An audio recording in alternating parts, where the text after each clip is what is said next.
Welcome to You Don't Know Ball. Today we are going to be doing our off-season power rankings. Obviously this is way too early, but just looking at the rosters of what they have now from the draft and free agency, any coaching changes, kind of our guess on where we can expect these teams to go. And as always, if you don't know ball and want to know ball, be sure to subscribe, leave a like, let us know in the comments who you think we have too high, who you think we have too low, any teams you think we are crazy about for ranking. But Dobbs, I mean, I'll kind of kick this over to you, but I think we talked a little bit before the show, and the general consensus is we may have teams kind of in the top 16 that we all feel could be competing like for a deep playoff run. I think we talked about the Packers is we don't have them necessarily in the, we'll get there like one of the top 5 teams, but they're one of the teams that that showed last year they can really impress teams, and with how far they went in the playoffs last year, like they're one of those teams that no matter where they're ranked, they could go all the way. Oh, yeah, no, bro. Obviously, the comments in this video, everybody's going to agree. We're all going to come to the perfect consensus. No, yeah, jokes aside, like that's the thing is, look, at the end of the day, this video is something where you can, as a viewer, don't take it too seriously because the bottom line is just this. All we're doing is essentially, we're just analyzing the power and the strength of these rosters. But as we know, just because you have a good roster doesn't necessarily mean you're going to go win a bunch of games. And just because you have a bad roster doesn't necessarily mean you can't find a way to sneak in the playoffs with really good coaching and really good scheme. So the bottom line is this is just ranking the roster. This is not where they're going to finish at the end of the season. This is not judging who's going to be a playoff team and who's not. This is just analyzing the strength of your current roster. Don't shoot the messenger. We're just analyzing as we can right now. So going into this video, how we're going to separate it is teams of 8. So we'll have 32 to 25, 24 to 17, 16 to 9, and then 8 to 1. Dobbs, what I'll have you do is whenever we start a new section, I'll just have you name your 8, and then I will name my 8, and we can kind of talk about the teams that we have similar. So Dobbs, you want to go ahead and give your first 8? Yeah, so we're going to start off here at 32. I don't know I don't know if you're on the same page as me. I think you saw mine. I don't think I saw yours. Yeah. So at 32, I don't think to many people's surprise we're going to have the Carolina Panthers. And then we're going to move down to 31. We got the Washington Commanders. At 30, we got the New England Patriots. At 29, we got the New York Giants. 28, we got the Tennessee Titans. 27, got the Denver Broncos. 26, I got the Arizona Cardinals. 25, I got the Seattle Seahawks, and then 24, I have the Las Vegas Raiders. At 32, for me, I have the Carolina Panthers as well. 31, I have the Patriots. 30, I have the Giants. 29, I have the Broncos. 28, I have the Seahawks. 27, I have the Commanders. 26, I have the Cardinals. And 25, I have the Saints. So, want to talk about the Panthers a little bit because we both think that they have improved their roster, but looking at every other team and what they've been able to do, I just don't necessarily know how much they have improved in terms of if you're going to put them up against 31 other teams. I don't know how many quarterbacks. I mean, I like Bryce Young, but I don't know how many quarterbacks I'm taking. I'm taking him over, if that makes sense. No, for sure. And it's like, again, when we come and analyze the roster, look, they improved the interior of the O-line a lot, which is awesome, especially for Bryce Young. But again, Bryce is still young. There's still going to be a lot of polish that has to go into him. It's not, and here's the thing. It's not like the Panthers have no, like, really good players. I mean, the Panthers do actually have a very, a solid group of really above average players, if not elite players, such as Derek Brown. You added Jadeveon Clowney coming off of a fantastic season last year. If J.C. Horn is healthy, we know J.C. Horn is a great player. I'm still on the Bryce train. I think Bryce can develop. I think Bryce will develop. It's just if we're looking at it just situationally from this year's perspective with the first-year head coach, I don't think the Panthers are going to find a ton of success in the win column. And that's really just the bottom line with the Panthers right now, right? It's not like they have no talent and they're completely screwed, as it was kind of looking like at the beginning of last year. It was like, oh man, it's really bleak. It still is, there's still a lot of work that has to be done. But you can say at least that there was a solid chunk of good things done this offseason. Well, I think another thing that we got to think about before we move in to kind of the next team is Dave Canales. While I do like him as a coach, this is his first time being a head coach, and his ascension from like OC to head coach has been kind of quick, and we don't know if we can manage a whole team. And that was something that was a little bit scary for me. I think they went the right direction with the young coach, and I guess it's hard to get experience when you're getting a young head coach. But at the same time, I mean, I know the Frank Reich thing didn't work, but when you get a guy who has no head coaching experience, and he's also gonna, I could be wrong, but I believe he's also gonna be the play caller. I don't know why you would get him after a good year at OC and then not have him call the plays, but you got to remember, like, we're going to have to see this system in place with Bryce, right? They have Deontay Johnson as their wide receiver one. They have Xavier Legette, Adam Thielen. So the pass catching group for Bryce is improved. The running back room is improved. But, like, there's still going to be this process of getting everything implemented and getting everything, set in stone because Legette is still very raw as a player. So overall, the Panthers, I would say, improved the roster pretty good over the offseason, but the reality is it was, I don't want to say pretty horrible, but it was pretty bad. Like, it may have not been the worst roster last year, but with the way everything worked out, they were 100% the worst team. No, there's no doubt about that. Moving into 31, Dobbs, you had the Commanders. I had them at 27. So why do you have them as the second worst team in the NFL? Again, so I think this is just what it comes down to for me. Look, and let me be clear, much like the Panthers, yes, they did make improvements, right? Like, it's not like they just didn't do anything, there's no improvements. I think if I was to narrow it down though to just two very key things why I still have them very low. Look, your trenches on both sides of the ball are just very much at the moment lackluster still, no matter how you want to cut it, right? Like, yeah, if the draft picks end up panning out on the O-line, and right, and that's the thing is that you could have a guy who comes in instant starter and ends up being, where that helps out a lot. But then on the D line, there's nobody you drafted this year that's going to make an immediate impact, in my opinion, and at least outproducing the guys you already have starting. And again, this starting D line. Look, we got Dorrance Armstrong, Jonathan Allen, Darren Payne, and then Clennon Farrell right now as the starters. And then the secondary group is also just it's not, I don't want to say scary, but Derek Forrest, Jeremy Chin, Emmanuel Forbes, and Benjamin St. Juste, all guys coming off of rough years last year, right? I mean, as far as the defense goes, the linebacking core is really the only thing that's really set in stone.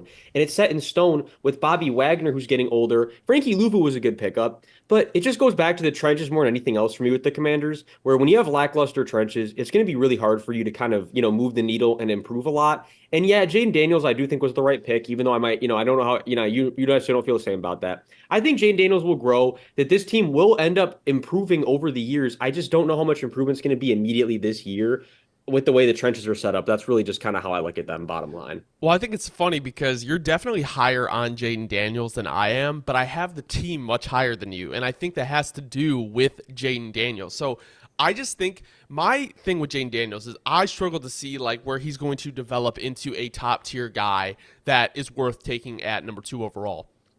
I do think he will probably have kind of an instant impact in the league because of the ability to use his legs. And I don't think that the Commanders' offense is really that bad. I do struggle with their tackle situation. I don't mind their interior. I like their pass catchers for what it is. Like, I'm not saying I love their room, but more the fact of it's not the worst thing you can give Jaden Daniels. Their running back room isn't bad, and I don't mind their defense. I don't think it's great, but I definitely don't think they are one of the top 3 worst teams in the NFL. I think they are kind of like of the mid of the last 8. I have them at 27, so I'm interested to see what they do, and I think this ranking really depends on how productive they are on offense to make up for the shortcomings of the defense. I know, Jerzon Newton, he's going to have another surgery on one of his feet, and I think it's the same injury he had in his other foot, and they knew about it when they drafted him, but that's kind of I don't want to say a setback. I know it's something they knew, but something they're not going to be able to kind of, I don't know. I know he's supposed to be ready for the season, but not something you want to count on right away. I mean, you do have, Allen and Payne, but at the end of the day, you do need edge help, and Newton is an interior guy. So overall, I think the Commanders are in for kind of an interesting season, and I think there's a lot of ways that it can go. No, and I was going to say, when we know this information now about Newton, it makes a lot more sense why he slipped the way he did in the draft. It all makes a lot more sense. Where and all of a sudden that's a volatile situation. And yeah, don't get me wrong. Let me be clear, because I kind of forgot to touch on him. I think adding him to this D line is going to be fantastic if he can stay healthy. But again, now all of a sudden that's the contingency along with Trezon Newton. Is it's like, can he stay healthy? And also first year head coach, even though it's Dan Quinn and we know we've seen Dan Quinn as head coach before. Again, it's just and that's the thing is Dan Quinn might improve this defense and make my take look terrible, but I just feel like with the personnel they have right now, I don't think it's going to be that easy, especially in the first year. I feel you. Moving in to our next team at 30, you have the New England Patriots. I have them at 31. So the reason I have them as the second worst team is because I don't believe in their coaching staff. Drake May is not going to be playing. They have a lot of mid or young receivers. I don't really trust their defense. And I just have so many questions about what the New England Patriots are going to be this year. I could definitely see them having a worse year than they did last year. I know that, they did get an influx of kind of talent through the draft, but at the same time, your biggest asset that you got in the draft shouldn't even be playing this year. And honestly, I think they're better off record-wise if they play Jacoby Brissett. Now, do you want a worse record to get higher pick and higher talent, especially in a rebuild? Yes, but at the end of the day, you also don't want to destroy Drake May's development by putting him in there too early. So I do think the Patriots are not I think the Patriots are trending in the right way in terms of some of the personnel they picked up in the draft, but I still don't understand their direction at a GM position, at a head coach position, at kind of what they want to do at quarterback in terms of how early they're going to play Drake May. So I just see this as one of those years where it's like there's going to be so much figuring out, so much rawness on the staff and in the personnel room that it's like I don't see how they come out of the season with more than 5 wins. Yeah, no, I agree with you completely. My thing is, though, I think why I have them ranked a little higher than the other two that we've already discussed is just for me, look, at least when I look at your trench group, I'm saying, all right, you know what? More on the offensive side. Look, even though they're relatively unknown and, newer guys and drafted more recently, Patriots O-line last year performed actually relatively solid compared to the rest of the league. And if Caden Wallace can come in and be a good productive starter, at least all of a sudden you have a pretty solid offensive line unit, right? Now, again, back to the weapons. Me personally, I think I'm a little bit higher on Jalen Polk and Javon Baker than maybe a lot of people, especially Javon Baker. So I think that's kind of also what helped me elevate the Patriots is I'm looking at it and I'm like, yeah, I'm not really using the depth chart as my reference. I'm using what I think is going to be where it's going to be probably shorter than, much sooner than expected. The starting three should be Polk, Douglas, and then Kendrick Bourne. yeah, and then Javon Baker. But yeah, Kendrick Bourne will still sneak in there too. Like I think yeah, the reality situation is the Patriots are still going to be a bad team. And I think they were very interchangeable with the Commanders, in my opinion. It was kind of just, they were very switchable. And honestly, in hindsight, I probably should have the Patriots behind the Commanders. But I think my thing was, too, on the off chance that Jane Daniels comes in and actually produces really well this season. I don't know. Maybe rank, I don't know. With the O-line, rank them. That was my logic. Rank them a little higher. At 29 for you and at 30 for me, we have the New York Giants. So this just seems like a team to me, Dobbs, that no matter what they do and have done these past 2 or 3 years, it just feels like they're the same damn team. You lose maybe your best player in Xavier McKinney.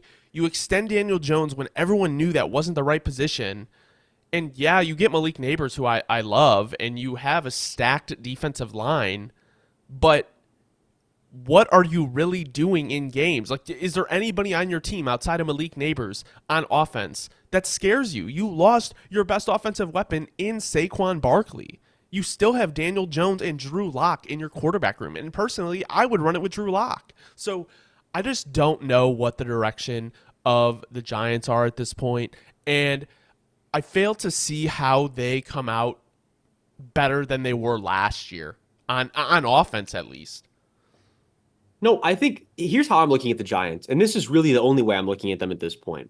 If they're going to have a season where they get even near like 7 or 8 wins, this pass rush and this D line has to play like perfect every single game, which that's what they're clearly banking. They're banking on this D line to carry them because yeah, like let's talk about all the deficiencies this team has, right? Minus Malik Neighbors, the receiving core is just it's just subpar to call it what it is, right? Daniel Jones or Drew Lock, does that move the needle? Absolutely not. If we're being realistic, right? Unless Drew Lock comes in and has an absolute amazing turnaround, like complete career around season. It's like realistically, what's going to be the saving grace for the Giants? And then the O line still really rough. Minus Andrew Thomas, right? Darren Waller. What's the situation with Darren Waller? We still don't have an update really. The Giants, if I'm not mistaken, I could be wrong here, but I'm pretty sure I'm pretty sure I'm not. Just on pure statistics. The Giants are the one team where they're starting three corners, if you were to put them in nickel, all graded in the bottom 100 of PFF's corners, which is just incredibly rough, right? You lost Xavier McKinney, didn't replace him with anybody who's necessarily, again, I love Tyler Nubin, but he's not going to be better in the first year. And then if Brian Burns doesn't come and produce up to that, the money that you're going to be giving him now. And then if Kayvon Thibodeau doesn't make a jump because he kind of regressed a little bit last year, even though the stats were still there, you want to see more consistency from him. Dexter Lawrence is really the key to this team, and Dexter Lawrence can only do so much, right? It's like the Giants, to your point, what are they? They're literally this year's already off the bat. Like, what's this team's identity?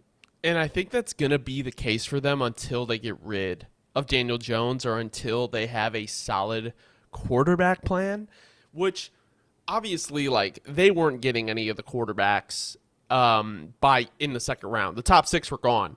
But I also thought this was a team that I think he's great for the Saints, but Spencer Rattler could have been a good play for them, especially with his arm. I think Dable could have worked with them there. Obviously, I don't know. I think I do like what the Giants kind of did in the draft. It wasn't bad, but until they get out from that Daniel Jones situation and the Drew Lock situation, we're just going to be feeling the same about the Giants no matter what they do. And at the same time, I do think they upgraded a little bit on the O-line, but it's just like the same thing. It's like Malik Neighbors, okay, replaces Saquon Barkley. Got it. What else? Like, what else? Like, I know the Brian Burns stuff. I get it, but it's just like, what else? So, I don't know. Moving in to our next team at 28, you had the Titans. I have them all the way at 22. So, please tell me why you think you are lower on the Titans than I am. Okay, here's my full explanation for the Titans, because I want to be clear. They were one of the teams I was first thinking of where, look, if Will Levis makes a big jump, let me just preface. This is a team that could finish way higher than I have them ranked right now. But again, just going off what I already know currently, if Will Levis doesn't make a humongous jump, and he's still kind of spotty, and he's in the growing pains that you usually see from a first couple year QB, and along with the fact that the O line, look, if JC Latham comes in and he's amazing, it changes a lot. But the reality is still, it's not like you have a far from perfected O line, even though if Latham is a good player, it's already a relatively solid unit. But again, the receiving core, albeit it looks good on paper, they're also aging guys, in my opinion. Calvin Ridley coming off again that underwhelming season last year. Yeah, you look at the stats.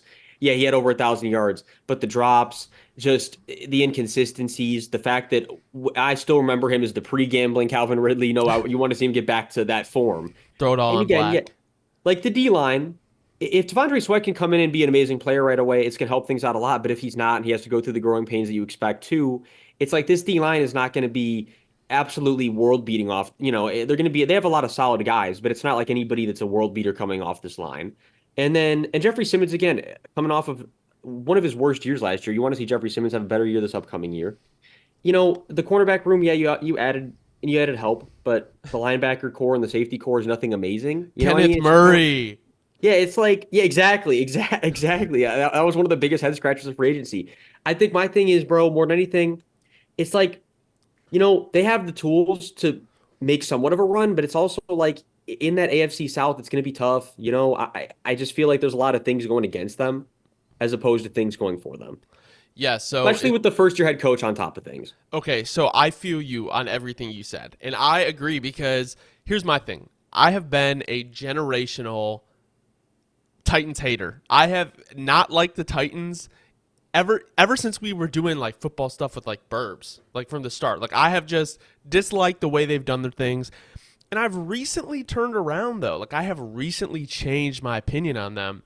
I personally am higher on Will Levis. I feel like I think he can be, because of his abilities, a good quarterback in this league. And I think I have kind of come around to the Brian Callahan hiring now that they have added all these weapons on offense.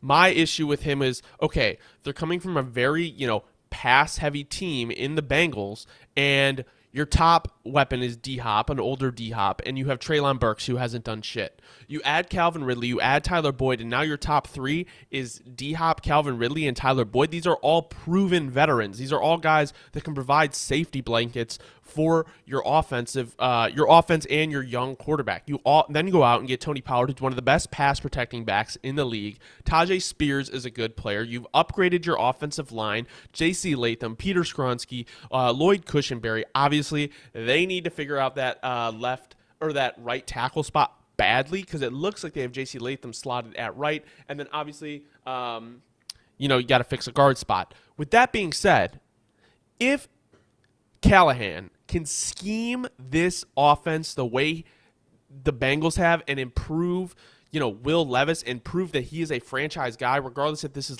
D-Hop's last year, I think that as long as their defense is middle of the pack, this team is going to be a lot better than people think. And that has to ride on the belief of Will Levis. So I will eat my words if Will Levis does not have a decent season.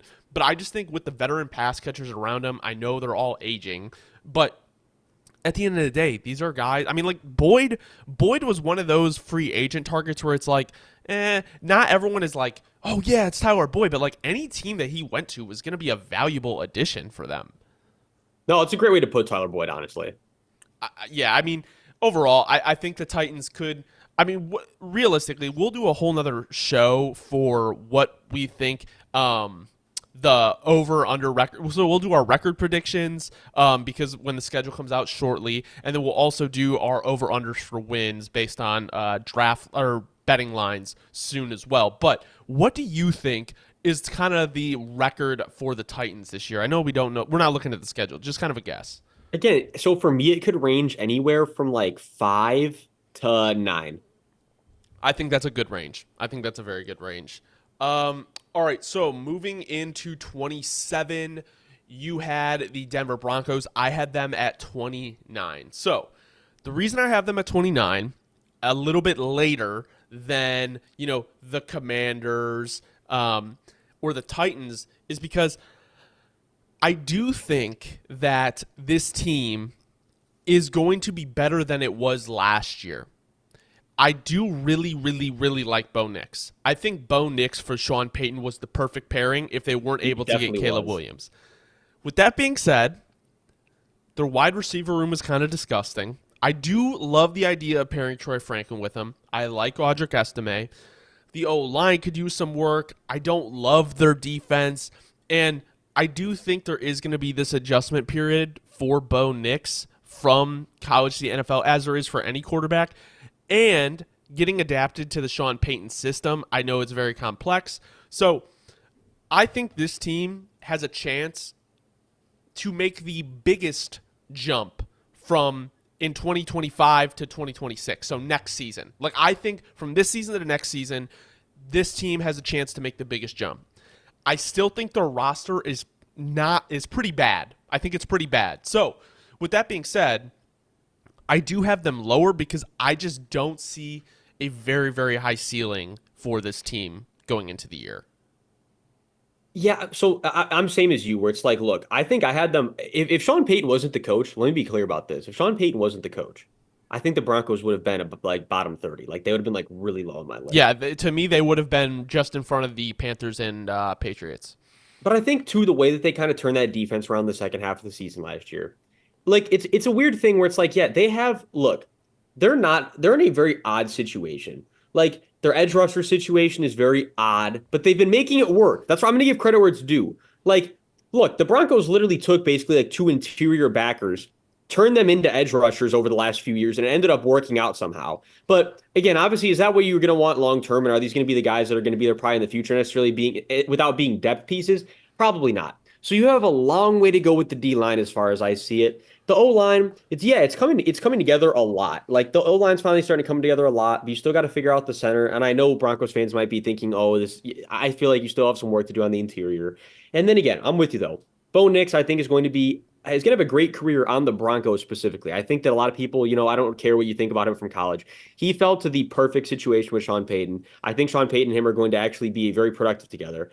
And it's not like the Broncos are very much in that range where it's like they're not like it's not like they're a talent barren, but they just much like the Titans. There's still so much building to be done that it's like the reality is I just couldn't put them any higher. Like I have faith in the coaching staff, I have faith in the direction, but this immediate season, they really can only do so much. Let me ask you a question.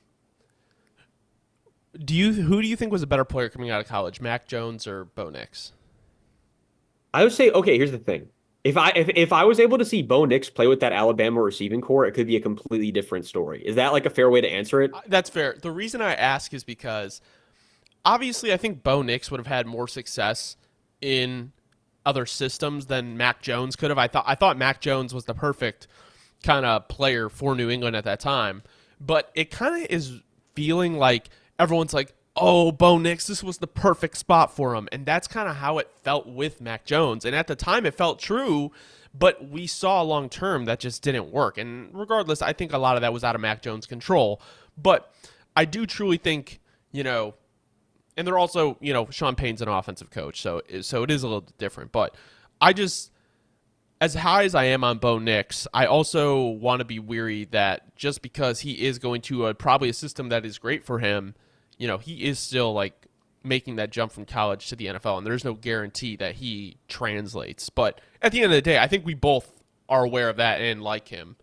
Well, I was just saying, let's just one last tangent off of that before we move on. I think the reality is, and Broncos fans would agree, this is where it gets scary, and I know you agree. What's scary about that is if Bo Nix does not end up translating, the future for the Broncos is literally so bleak over like a 5 to 6 year window minimum that it's like I don't with the way that they shipped out draft capital, with the way everything is, the Broncos, if Bo Nix isn't the guy, it's a long, long road uphill after this. So Broncos fans, you better buckle in and hope that Bo Nix is the guy. Because I mean, you guys know it's not like I'm sitting here whispering some lies or creating narratives. The truth is, if Bo Nix isn't the guy, it's going to get really rough really fast.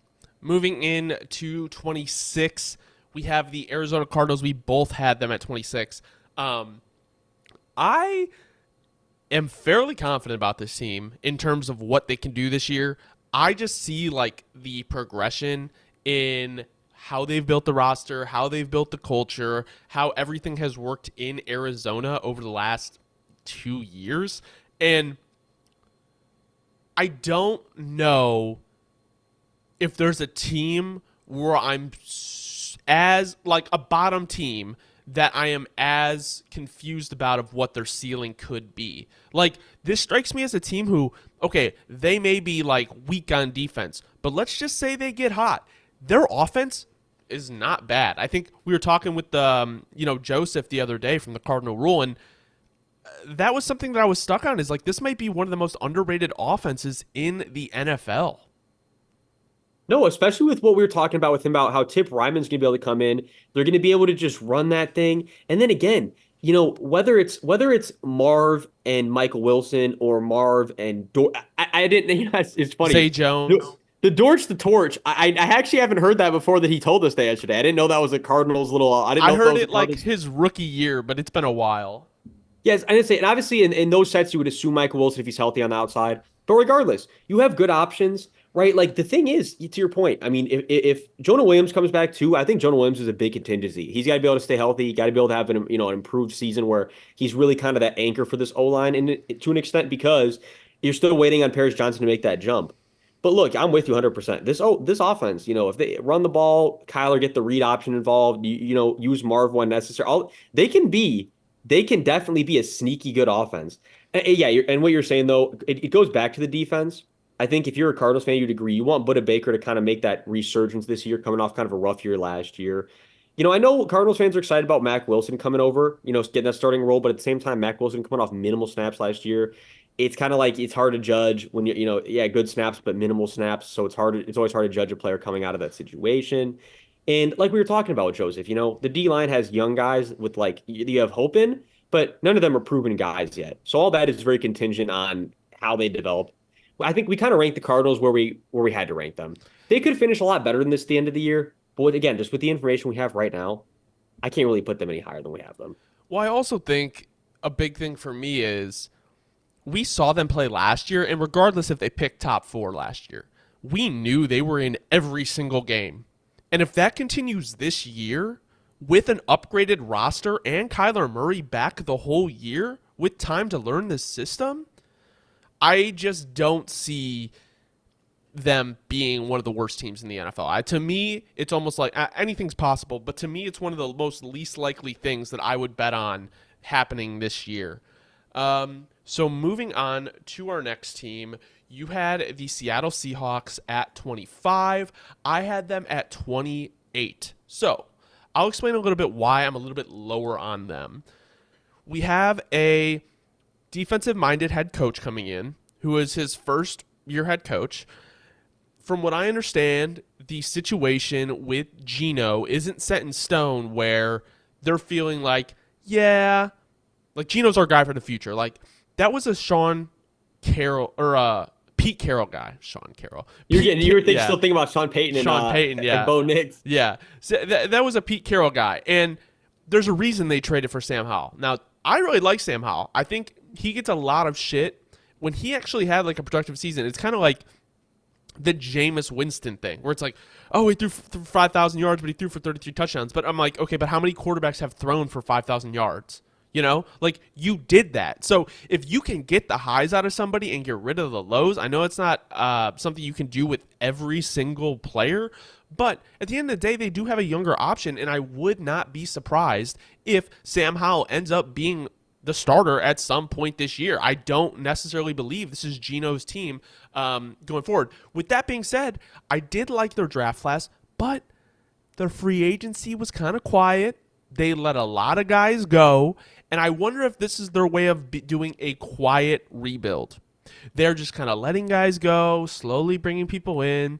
But if you look at the Seahawks roster, I do like their cornerback room. Obviously, I like their wide receiver room, but I still struggle with their O-line a bit. And, you know, I like Kenneth Walker. I like Zach Charbonnet.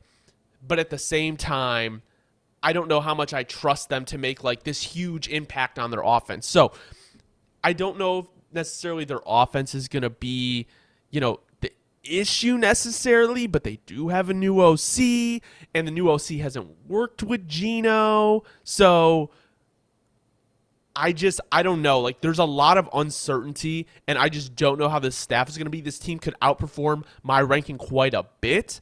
But at the end of the day, this is just one of those teams that I just do not have confidence in this year. Not to say they're trending downwards in terms of like their future, but just for this year with the new regime, it just kind of feels like it may just be one of those years that you just kind of perform and do what you can. Well, no, I was going to say 100%. And there's a lot of contingencies to it. Seahawks we have to consider. Like, okay, Charles Cross, again, improved, I would say, in his second year, but at the same time, it still wasn't to the standard of where you drafted him, where you feel like he's really, performing up to the standard of where you drafted him. Abraham Lucas had a really solid rookie year compared to where he was drafted, but then all the injuries last year, coming back, can he even be close to that same player he was his rookie year? It's like, well, that's a question now we have to have answered. The rest of the O-line leaves so much to be desired, and you know how I feel about teams and where I rank them with the quality of their O-line. It's a huge part of where they're ranked. Seahawks O-line, rough. And back to what you were just saying, I think Sam Howell at some point, actually makes a lot of sense. We look at what Sam Howell did with that Commanders core. Yeah, look, the O-line for the Seahawks is basically just as bad as of right now. But I think as far as weapons go, you're getting a steady improvement as far as the weapons category. And again, he put up great numbers minus the interceptions with the Commanders and the fumbles and all that. But look, again, like you said, if you can tune out the mistakes, tune into the good stuff, I think it's only a matter of time before we see Sam Howell starting in a Seahawks uniform. And as far as the defense goes, I'm big on a lot of guys in this defense, higher than a lot of people. Again, I think Boye Mafe can make another big jump this year. I think they got the steal of free agency in Tyrell Dodson. But, the reality is, too, there's still just a lot of young guys on this defense. And like you just said, too, Mike McDonald, it's when you're a first-year head coach, I'm always, no matter how good you performed in your coordinator role, being head coach is a whole different can of worms. I can only rank you so high when you're a first-year head coach. And that's just the reality of kind of where the Seahawks are at. Last kind of note on the Seahawks before we move on is I think it's very telling that the Rams also tried to make a play for Sam Howell. Like, if you watch what Sam Howell can do and imagining him in like a Sean McVay offense, to me, that was the succession plan for Matt Stafford. So if they were able to get him, I think he would be in a better spot. But at the same time, if your division rival who recently won a Super Bowl and has one of the best offensive play callers in the league is trying to get this guy, you obviously know that there's potential there. So moving in to our second group of teams, we have 24-17. Dobbs, you want to go ahead and give your Yeah, I think I already spoiled my 24th earlier on accident, but so It's I had the okay. Raiders at 24, and then I had the Indianapolis Colts at 23, the New Orleans Saints at 22, Minnesota Vikings at 21, Tampa Bay Buccaneers at 20, Chicago Bears at 19, Los Angeles Chargers at 18, Jacksonville Jaguars at 17.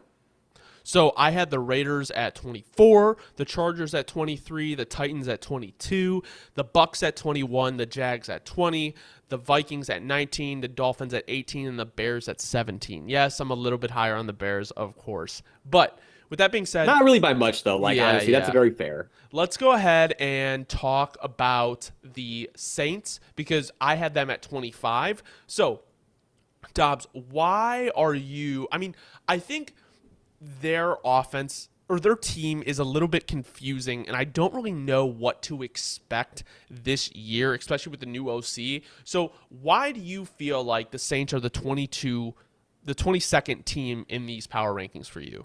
Well, here I think that this will give some good insight into part of it. Let me just do a quick count really quick because I actually forgot the exact number. I should have written this down. Just give me 1 second No, you're because good. this will help a lot with understanding. So I think my thing is why I had them 25 is I think they are an aging roster, new OC, and when I got them in their last tier compared to the Raiders at 24, I just looked at the offenses and unfortunately I was just more confident in the Raiders offense by quite a bit. I did obviously struggle. I do think the Saints defense is a little bit better, but when it comes to offense to me it wasn't that close. So okay, so here's my thing, and this is where I think a lot of people forget this. I don't blame people. So last year the Saints actually lost 6 games by 1 score, right? 1 score or less. So this the thing is the Saints already were a scrappy team last year, where a lot of them, coin toss kind of things, and more than anything, just selling, like literally selling themselves, where they were in positions to win, and just kind of just more than anything, as Saints fans know, Dennis Allen and Pete Carmichael just completely folding, right? I think I'm looking at it more than anything where I'm very optimistic with Clinton Kubiak coming in, moving over to kind of much more of a West Coast style. I am very confident that, look, we saw Derek Carr last time in the West Coast with John Gruden, right? He was playing really well. And it's, and it was for albeit a short time, that was definitely, I think, the best we could say the ball we've ever seen Derek Carr playing. And on top of that, he finished the season last year. I don't remember the exact numbers, but I'm pretty sure the last 4 weeks he was 12 touchdowns to 1 interception. So if Derek Carr can just keep it going, he's been getting rapport with this receiver room. I think, it's not like we have a world beating room, but I'm very high on Chris Olave and Rashid Shaheed. If the young guys can come in and make an impact, right, I think there's some hope for me. I do still have a lot of faith in how Dennis Allen runs the defense. Regardless of who we have out there, Dennis Allen always has a productive defense, usually out on the field. Right. The reality is, though, the D line and the O line still leave a lot to be desired, and there's a lot of question marks, or especially around Chase Young. Can Trevor Penning make a jump this year? Can Talise Fuaga be the guy that I think that he could be? Right, those are all questions that we have to have answered. And Marshawn Lattimore could be traded. There's a lot of things on the table, but I think more than anything, I'm just looking at it from the optimistic standpoint of Clint Kubiak in the West Coast mixing with Derek Carr. Could it maybe? And if we win those games that we lost last year, and it's a similar kind of thing to last year, I could see the Saints churning out anywhere from, you know, 7 to 9 to 10 wins. I think that's a fair assumption of what they can do. And you are correct. He was 12-1, 12-1 his last 4 games. Yeah, I mean, I just really do struggle with the offensive line. I like Fuwanga there as your tackle, and hopefully Penning, pans out. I just don't have the confidence. I think I have more confidence in Kubiak than I do in Dennis Allen. And I think that's a big problem. And you'd really also like to see, the receiving core take an even bigger step this year. I think I think Olave played good last year, but I think you want to see like another pretty good jump from him this year. Oh, I absolutely. Like Yeah. he still leaves some to be desired. Like let me be clear, there's some times that he kind of, drops over the middle or when he sees contact coming, he can be a little bit loose with the ball.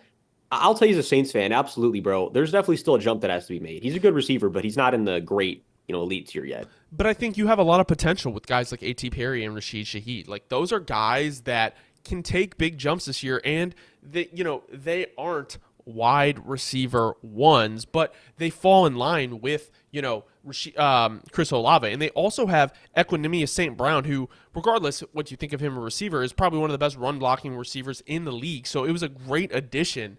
And then Alvin Kamara didn't really show many signs of slowing down last year. Like, obviously, he's not the same young guy that he was, but he's still a very productive running back. So Derek Carr had 3,800 yards last year, 25 touchdowns, 8 interceptions. Like, that is a very, like, I won't say very good, but that is a good year for a quarterback. Like, I think a lot of people give Derek Carr hate just because he's Derek Carr, and I'm definitely one of them, here and there. But at the same time, like, It's turned into a meme. I know he's not like a garbage quarterback, and I think that's just kind of what it is because of the fact that there's just been some questions around the Saints the last couple of years. No, and the thing is, I can't blame anybody because if anything, if we'll say anything that has defined the Saints over the last few years, the biggest word that comes to any real Saints fan's mind would be critical inconsistency. All right, that's 2 words, but critical inconsistency are the big 2 words.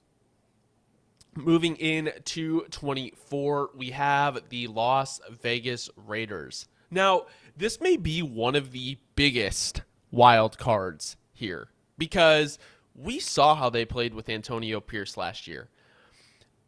I'm willing to say that if they would have been able to get Michael Penix, they would have probably made it to like within the teens. Like they would have been a teens team. I just don't know. Even with signing Gardner Minshew, I don't know if he's going to be the starter, right? Like I think it's still as of right competition. now, you know what? I agree where it's like like we've been hearing. I agree with the notion that they're probably leaning Aiden O'Connell for the reasons of it makes sense. Like we basically know what Gardner's ceiling is at this point. We really don't necessarily know for sure what Aiden's ceiling is. Yes, it could be lower. Why not take the shot? You're still a team that has to build, right? Yeah, 100%. And I do really like their receiving core still with Adams, Jacoby Myers, Michael Gallup, Jalen Guyton, Trey Tucker, and then you add Brock Bowers to the mix. And I think, I am pretty decently high on their O-line compared to what it was last year. No, I'm very 100%. impressed.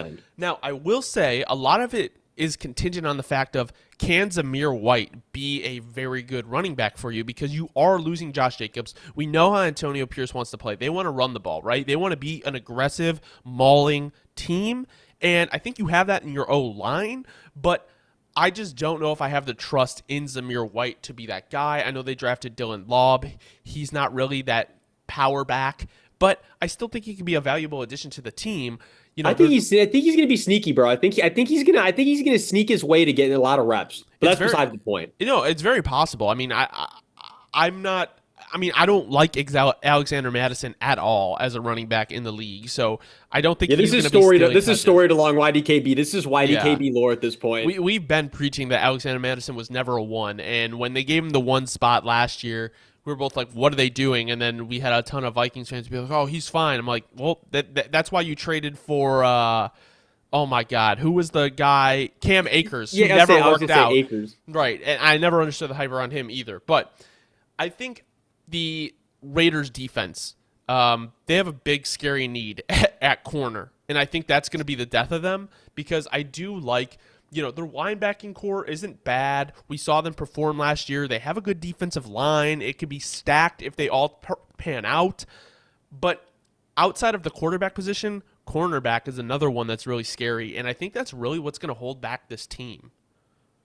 No, yeah, I think that's really the bottom line. It's just like you're saying. Look, we don't really know how to feel about the quarterback situation. And there's a lot of questions on the defensive side of the ball. Like, I'm with you, though. Look, if Christian Wilkins can come and be that plug that the Raiders are hoping he can be, this defense, again, as we saw how they finished last year, They could end up being truly an elite defense.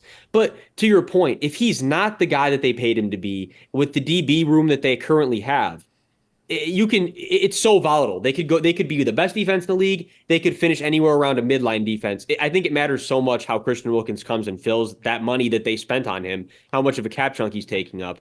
And then on the offensive side, I'm not going to echo much because you said basically everything I wanted to say. But more than anything else, because it's really the biggest thing for me, I actually am much higher on this O line than maybe even a lot of Raiders fans are. I think they're kind of really starting to put back together that O line. Things are really starting to come together, especially with Jackson Powers Johnson. Raiders fans, you guys are going to love that man. You guys are going to get back to moving that ball. But I'm with you though. Look, Azimir White, is he the guy? I think if you're a Raiders fan, you can feel confident that if they were comfortable getting rid of Josh Jacobs, he put on some weight this offseason. I think Zamir White, there's a good chance he can come in and really produce really well.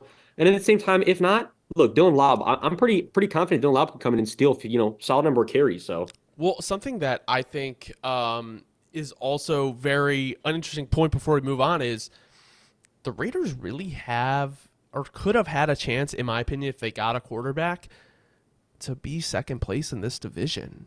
I am a little bit lower on the Chargers than you are, and the Broncos we were both low on. Like they could have realistically been second in the division this year behind the Chiefs. So just unfortunate that they have been kind of left without a quarterback these last 2 years, which kind of sucks for AP, but I don't. It's going to be frustrating if Aiden O'Connell has a bad season, because then it's like, okay, what's your plan? You go get a quarterback in this year's draft, where it's kind of right now, at least, not anyone that's really popping out.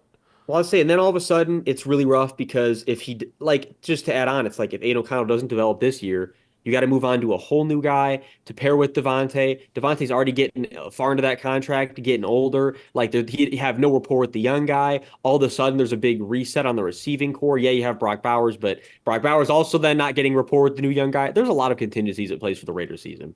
Moving into the next team at 23, you had the Indianapolis Colts.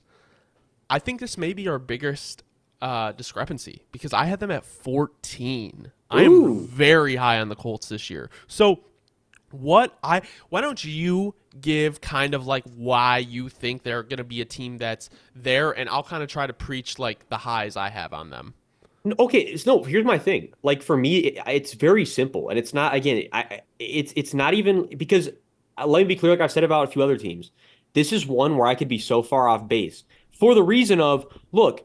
I just don't know what to take of Anthony Richardson yet in terms of if he's going to be able to stay healthy, number one, and if he's a healthy starter, how he's going to produce for them the entire season. Because, right, we saw some good flashes last year, but there's also some moments on tape where you're like, okay, A-Rich, as we call him, A-Richie, he still has a lot of growing to do. He still is going to be, he still is raw. I mean, he still is a raw player. We knew that when he was coming out of college, it was going to be a project. I think my thing is you love a lot of the roster. Like, you love the way they built the O-line. Love the way they built the D line. So you'd think traditionally I have them ranked much higher. It solely comes down to the fact that if A Rich has a really bad season or he's hurt again a lot this season, that could really diminish the ceiling of this team. And that's just why I didn't feel comfortable ranking them much higher over teams where I'm much more confident in the QB situation, if that makes sense. No, it makes sense. I think the reason I am so high on them is because when I watched Anthony Richardson last year, it was so encouraging. So encouraging. And what they were able to do with Gardner Minshew last year, I think they can just be elevated by bringing in Joe Flacco as the backup. So I love the addition of A.D. Mitchell. Now you have A.D. Mitchell, you have Michael Pittman, you have Josh Downs. I know they were high on Brock Bowers, but you also add Laiatu Latu to an already really good defensive line. So I just think with the way that they played last year, if they were able to elevate that from quarterback play and even adding more weapons on offense, because a lot of people forget, they still got JT. They still have Jonathan Taylor. So they have a lot of weapons on offense. I think they may be one of the most overlooked teams this year as well. And I am super excited to see the development of Anthony Richardson, who I think is a lot farther along than many people think, because just the way I saw him get the ball out quickly in those first couple games last year gave me so much confidence. And just knowing the type of player he is, where he is all about getting better, it is just super encouraging to me as an Anthony Richards fan, and even following kind of the Colts now, because they're only 3 hours away. So it's all, I think about going and seeing games sometimes, and it's nice to kind of follow the success. They're just a fun young team. Let's get that out of the way. AD Mitchell, that addition is nice. So I think that's why I'm so high on the Colts this year. No, they are. Let me be clear. Colts fans, it is nothing against the situation. You guys actually are put yourself in a really good situation for the future. That's just immediately this year where I'm saying if A Rich doesn't make a huge jump, because my thing is the QB tax. It's like the QB tax applies to the power rankings as well. You Yeah. know, it's like it's just more of a wild card for me. But if A Rich can make that big jump, there's no doubt that they could find themselves in the early teens by the end of the year. I mean, right? Like, let me be clear. This is not Colts fans. It's not set in stone. This is just taking off of what I have from last year. But the reality is you guys could finish much higher than I have you right now. Let me be crystal clear. At 21, you had the Vikings. I had them at 19. So, why do you think? I mean, I guess we both think the Vikings are going to be kind of a lower tier team this year. And I think that has to do with the fact of like Sam Darnold hopefully being their guy all year because you don't want to see JJ. I just think like their roster, that's the craziest thing about the Vikings is like their roster is so good. And it's kind of similar to the Raiders in a little bit of a different way, but they are a good team who lack good corners and outside of Byron Murphy, they lack good corners outside of Byron Murphy, and the quarterback position, at least for this year, is kind of a scratch. No, yeah, like I think so. Again, like you said, they have talent in a lot of parts, a lot of areas of the ball. I think, but the biggest thing is, like you said, bottom line. If Sam Darnold starts the whole year, which we expect, I can only have the ceiling of the team so high. And even if JJ were to be the starter, it wouldn't change much at all this rookie year because I don't expect much from JJ his first year. If they were to force him to fire, that'd be really bad, like we've said. So, and again, right, like the interior of the O line, still some work to be done, in my opinion. You love the core, obviously. You love the offensive core that they've put around JJ for the future. I think though we could agree the DB room, especially with Harrison Smith getting older, the DB room definitely is going to need an overhaul here sooner than later. And I would say the highlight of the team at this point, which is crazy, but it really is. The highlight of the team for the Vikings is probably this young, really, really talented linebacking core that they've built of Ivan Pace Jr. and Blake Cashman. I've been preaching the whole offseason. Blake Cashman was one of the steals of free agency. Vikings fans, if he can stay healthy for you guys are going to love Blake Cashman. All of a sudden, really a top 3 to 5 linebacker, interior linebacker duo in the league. You can even with outside linebackers, Jonathan Grenard, Van Ginkel, you guys have a fantastic 3-4 set, right? Like the Vikings have a lot of things to like. It just goes back to the QB situation more than anything else, right? In the immediate future, I can't really rate them much higher than we have them right now. Well, it's also going to be hard when you are probably in one of the best divisions in football at this point.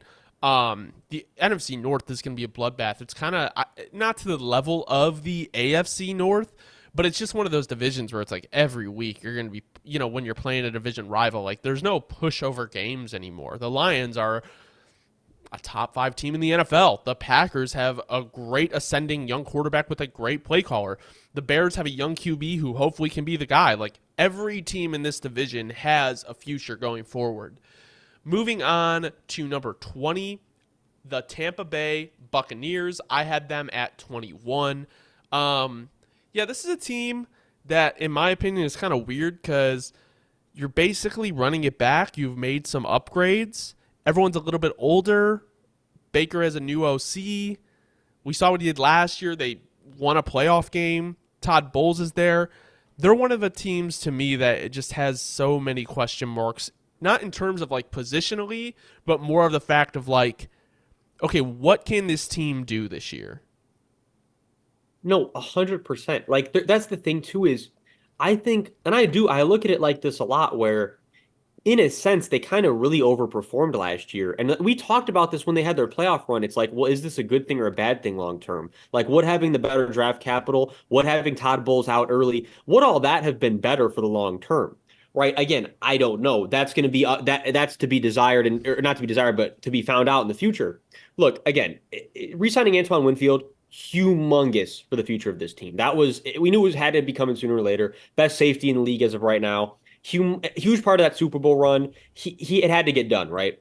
I think though, again, you look outside of him on the defense, Vita Vea is your guy, but a lot of then just outside of him, unproven guys, besides Levante David, who is getting old. There's just no sugarcoating it. Levante David's getting old, even though he still is a very productive player, future Hall of Famer. Most underrated player in one of the most underrated players in league history. I'll always give him shouts when I can. But like the reality situation is, again, the interior of this O line just if Graham Barton, especially if Graham Barton doesn't have the rookie year that we think he's going to have, again, I think he's going to be really productive. I love him, but if he's not, and he has a poor, shaky rookie year, then in the interior guys that you drafted recently don't improve either. Well, then you have three positions on the line that are just really lackluster. And again, Mike Evans, Chris Godwin, love them, but they're getting older. It's kind of like there's a lot of guys aging on this roster, and there's a lot of positions to be filled. So they are just in a very tricky position. Yeah, I mean, I think it really relies, in my opinion, a lot on how Baker is able to play this year. And obviously that's the, Achilles heel of a lot of teams is quarterback play. But we know what Baker has been throughout his career. I don't think he's always been in the best situation, but he is throwing to the best weapons of his career, and he has another year of chemistry with them. So very positive outlook, but also do we think Todd Bowles is the coach of the future? Probably not. And that's kind of what we were talking about. Like that playoff run last year, great in a vacuum, but in the grand scheme of things, may have just delayed things a little bit longer.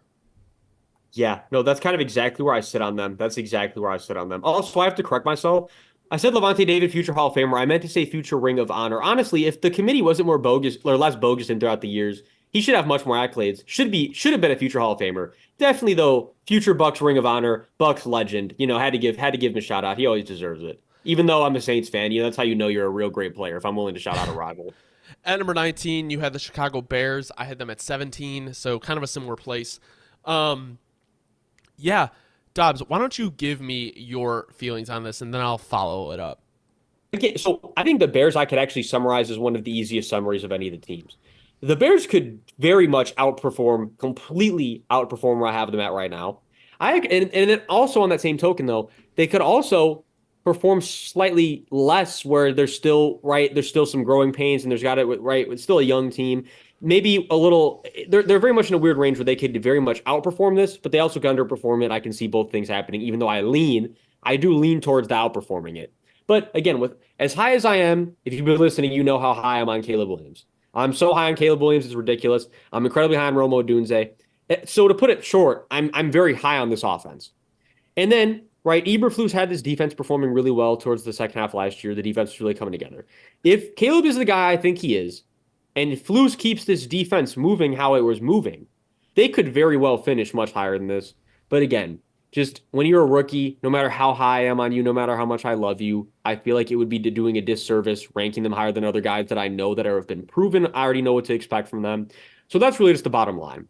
I think the Bears could very well finish so much higher than this. They could finish a little bit lower than this if there's some growing pains this year. But I think all in all, I'm pretty comfortable with the way I have them ranked just because, again, off the information I have now, I haven't seen them play together, so I can't rank them too much higher.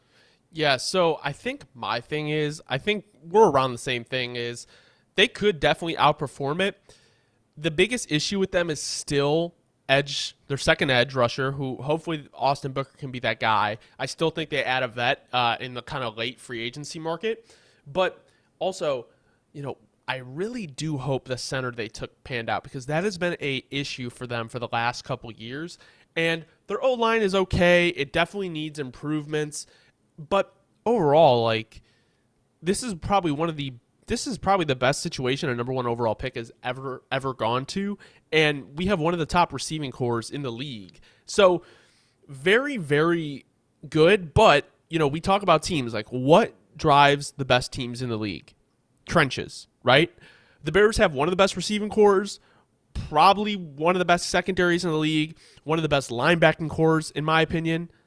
But the defensive and offensive lines are just not up to snuff with the top teams in the league. And that will determine your wins and losses. So they have built this team outside in, which obviously not the worst thing in the world. It's very talented that way. But until they make the additions to the offensive and defensive lines, I don't see how you can rank them much higher than they are right now. No, that's perfectly said and very level-headed take from a Bears fan. It's rare to find these days, but you're one of the rare you're one of the real ones left. You know, you're keeping it real. We appreciate it as fans from the rest of the league. I've seen so many disappointing years. I show my bias a little bit here and there, but I try not to get a little bit too crazy.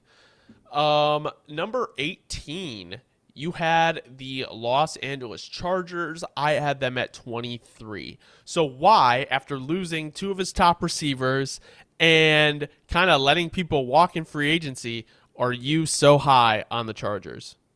So again, you know what? I've been saying it a lot, but for me, it's really just this is one of the ones that's simpler. It's just simple for me on this one, right? Look, I'm so high on Justin Herbert when you take Brandon Staley out of the equation.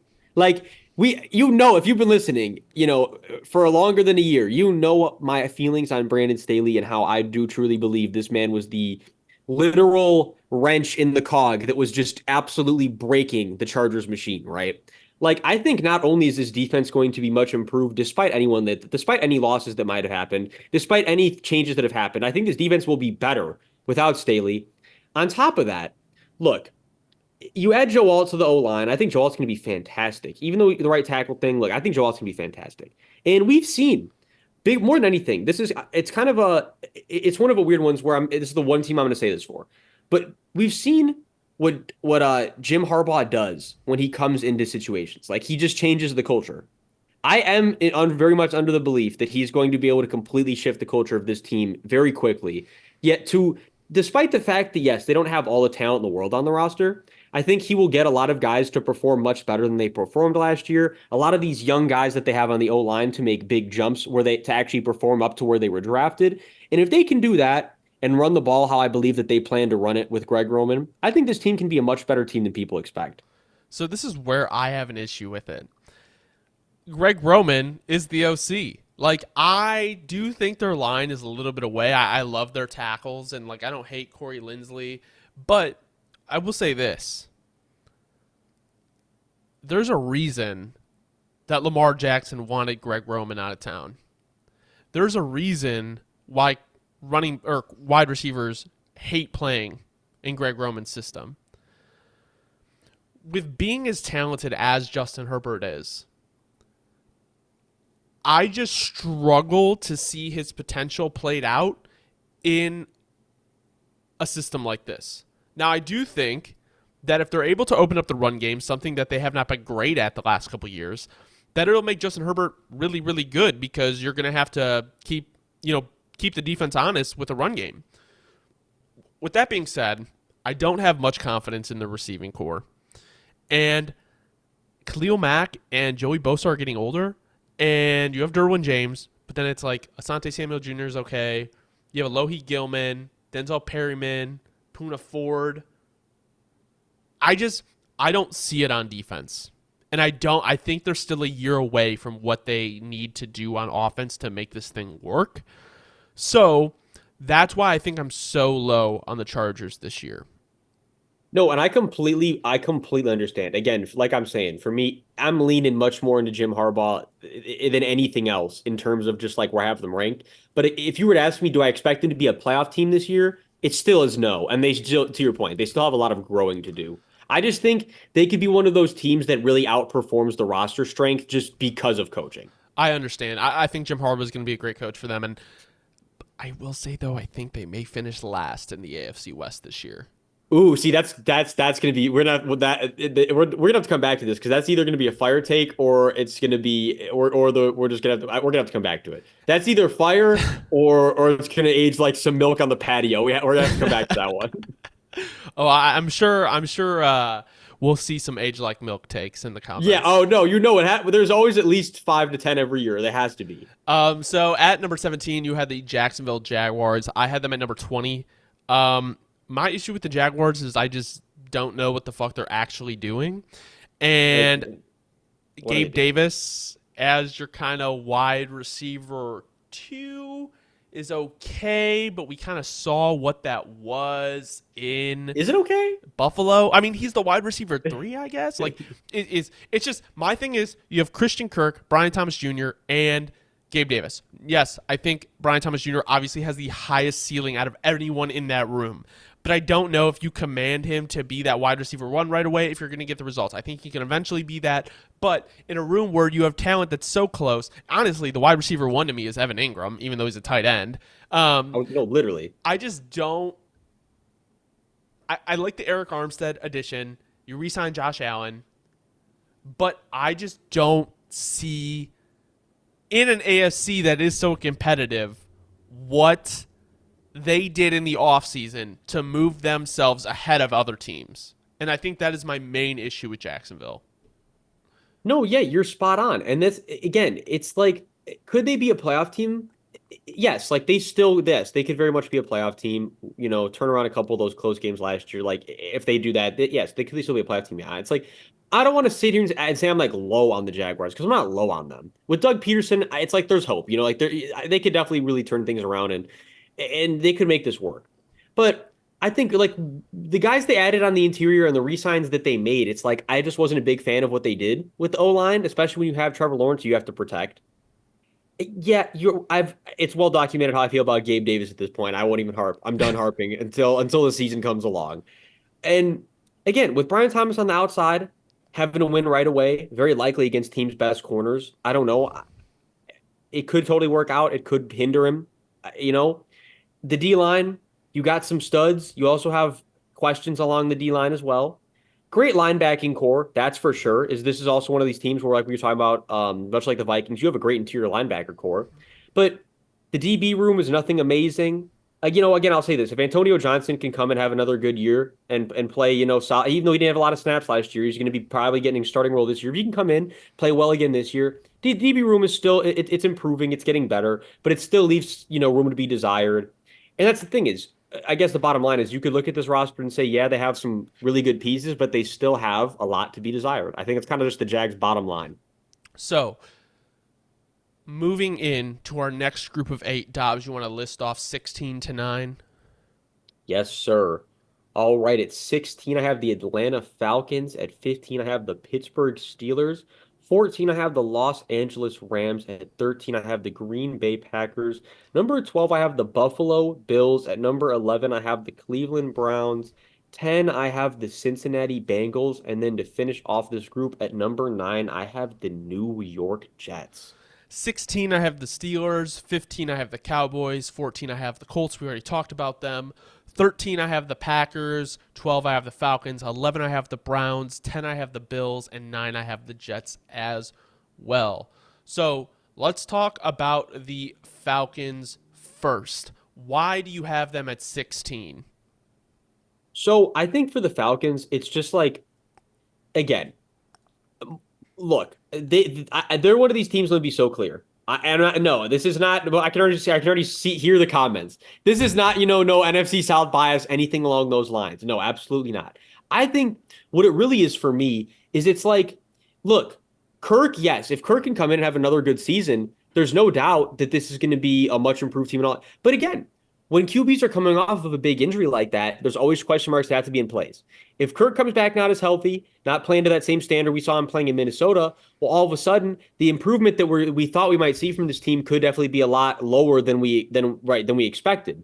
Again, the Falcons have a lot of talent all over the field. With the addition of Jesse Bates last year, David Onyemata's been playing great ball for them. AJ Terrell's still playing good ball. On the offensive side, you have put together a really impressive O-line. Let me be clear, a really good O-line. I think, again, though, the receiving core is nothing special minus Drake London. And you got it, I still am very high on Kyle Pitts, but we want to see Kyle Pitts get back to that rookie year status, kind of get back being comfortable with that confidence. I want to see Bijan Robinson make a big jump this year. I really think he could. Like I said, I think Bijan Robinson has potential to be the offensive player of the year this year if he can hit his ceiling truly with the way that this O-line has been built. But again, it just goes back to Kirk. When you're coming off of such a big injury, I just don't know what to expect.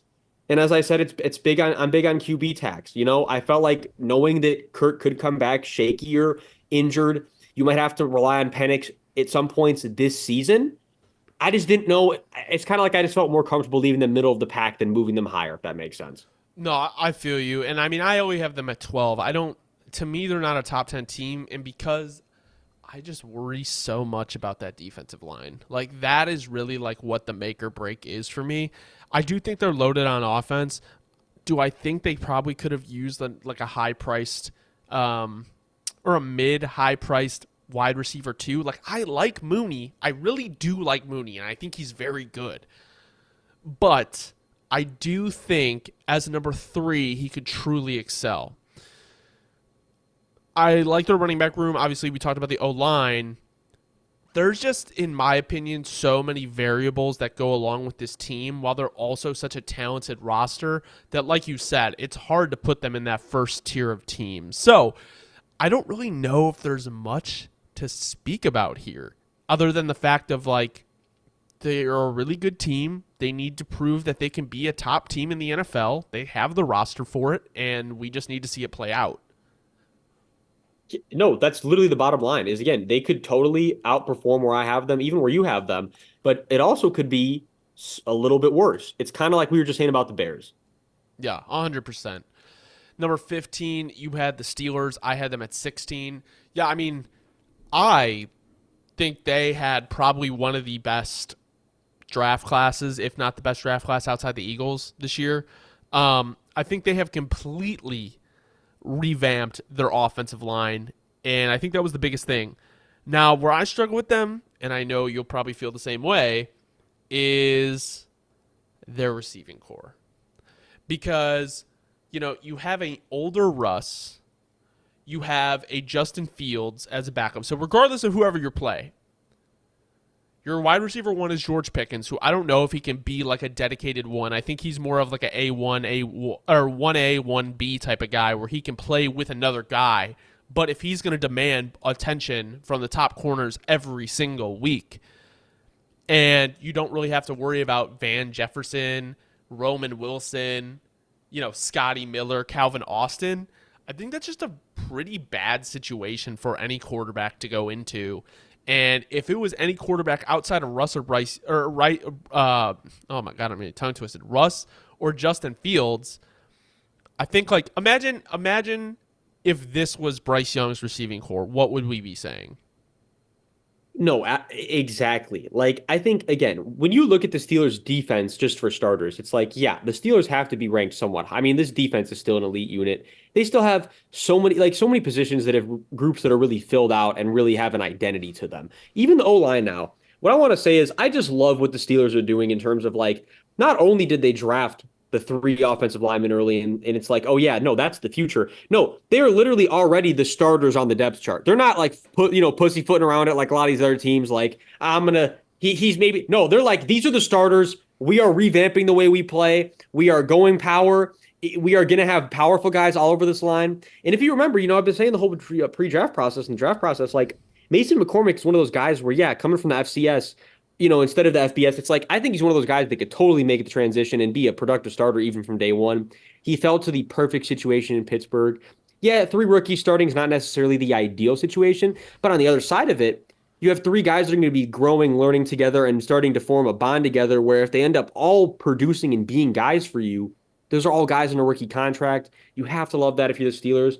I think they'd be higher for me if it wasn't for the fact that Russell Wilson and Justin Fields are the QB situation, right? That still is, it's where it's like, it feels like that's still a mystery that we have to have figured out down the road. But aside from that, and like you said, the receiving core definitely leaves a lot to be desired. But I think that they're going to be much more run heavy, and they're going to definitely predicate the entire offense off the run. As the thing is, I still see them being a productive team. With Tomlin there, they always find a way to sneak in the playoffs. The bottom line is just that I couldn't really sneak the Steelers any lower than this. I feel like this was just a good spot, knowing their pedigree, knowing what to expect from them. Yeah, unfortunately, the illusion of 9 and 8 will kill them because regardless who you start, Russell or Justin, you're probably going to be a 9-win team. But yeah, no, like the defense really isn't an issue. It's going to be how much they can, if teams are able to stop the run, how much is their pass game going to make? And it's funny that it's Arthur Smith as the offensive coordinator who struggled because of his quarterbacks in Atlanta. Now, I do think this is an upgrade. Don't get me wrong. I think Russ is a major upgrade from Desmond Ridder, but it's still a situation of, oh man, can we get the pass game going? So, that being said, let's move in to number 14. You had the Los Angeles Rams. I had them at 8, so I had them in the first tier. Okay, so my thing is, look, again, the Rams, just like we said about kind of like without spoiling where we have them, the Packers. Look, the Rams are the type of team where they could make an NFC championship type run, and I'm not sitting here saying that they couldn't. Like, let me be clear, the Rams have a lot of talent, they have the pedigree, they could totally outperform what I have them ranked. My biggest thing was just look, though. We know staff is getting older and things can happen at any time. Number one, most importantly. So I have to consider that as far as that just goes with the strength of the roster. If anything happens to staff, all of a sudden, right, it's going to be a big, big difference of where things are at right now. Even though Jimmy G's the backup and Jimmy G can come in and produce, it's that's all of a sudden something you have to consider right off the bat. Right. Again, big fan of this O line they've put together. I do believe I'm going to be a big fan of the D line, but again, this is why I was careful. Is I don't want to put them too high because as high as I am before I've seen them play in the NFL on Jared Verse and Braden Fisk, if they end up not producing to the standard I think that they could produce to, especially this rookie year, that could be a big hindrance on the production this defense has, and they could definitely slide a little bit. So that was just my thing more than anything. As high as I am on them, I still am going to consider that I haven't seen them play an actual NFL snap yet. And it's like, look, losing Aaron Donald is going to be a bigger, I think, it's a bigger loss to this defense than, even though people know it's going to be a big loss, I think we could see this defense struggle definitely a lot more than they have over the last few years, no matter who you replace them with this first year. So that was just my thought process, all things considered, where it's like, yeah, if Staff can stay healthy, this is a team that could totally finish top 10. But if anything happens and he misses a couple weeks and this D line isn't what we expect the young guys to be, there's a little bit of volatility in place more than anything else. You know what I mean? I'm just so high on this team. I think I understand what you're saying about the defensive line. I just am seeing like the height of it. Like I can understand if it doesn't pan out and losing Aaron Donald, he's irreplaceable. Now imagine this line with Aaron Donald. That would be kind of nuts. Yeah, it With would be that just being terrifying. said, year two of Puka, I know Cup is getting older. Hopefully he can stay healthy this year. But I'm pretty high on the Rams O line as well to keep Stafford upright. They got, Cam Curl. They got Tre'Davious White. Like, they have the secondary now. And I think if they can just take another step forward, I can see them going toe to toe with anybody in the NFC. Like the Rams are someone where it's like it's Sean McVay, it's Matt Stafford. I'm not going to doubt them. They have an upgraded roster. What they did last year with a year where a lot of people thought, nah, they're not going to be that great. They could build on that and have an even better year. So I don't know what there is to say outside of the fact of you have a quarterback who's won a Super Bowl who is a very good quarterback. You have one of the best offensive play callers, and you have an upgraded roster building off what you already did last year where you overperformed. No, that's a great way to think of it. Again, I was just more than anything applying the contingencies of Stafford's health. But if you don't 100%. include that, it's like they The they sky's have the a top. limit. Yeah, exactly. The sky's the limit. Like 13, we both have the Packers. So, like we said, like the Packers in the intro could be a team that goes to the NFC Championship. Like those are really the type of players that the Packers have in terms of youth and potential. Now, I think the issue is you have a very, very young wide receiver core, okay? And now you have a year of tape on Jordan Love. Do I think Jordan Love is the type of guy who will excel past what defensive coordinators can throw at him? Yes, I do. I do also think that it is a situation of, okay, we need to see how much it's going to affect him now that they have a year of tape on him. I do think Matt LaFleur is a very good play caller. They have Josh Jacobs. I do think they addressed the offensive line somewhat. And at the end of the day, I think they had a good draft. They definitely addressed the secondary quite a bit. I do think they need a little bit more help at corner. But I think the Packers are, I think it's the Lions division, honestly. But the Packers are definitely a playoff team. I don't see a way that they really don't. I don't see a way they don't make the playoffs this year. no, with you 1,000%. And again, it's like the reality is Jordan Love elevates his team so much. And yes, there are still certain deficiencies. Like, right, I think you still want to see that interior get shored up more over the course of the next couple years. We want to see that these young receivers keep making those jumps. But if they keep making those jumps that we expect them to make, again, that's the whole point is truly the sky's the limit because this is a young team where everybody has been making jumps year to year, which is exactly what you want to see. Packers fans would agree, though.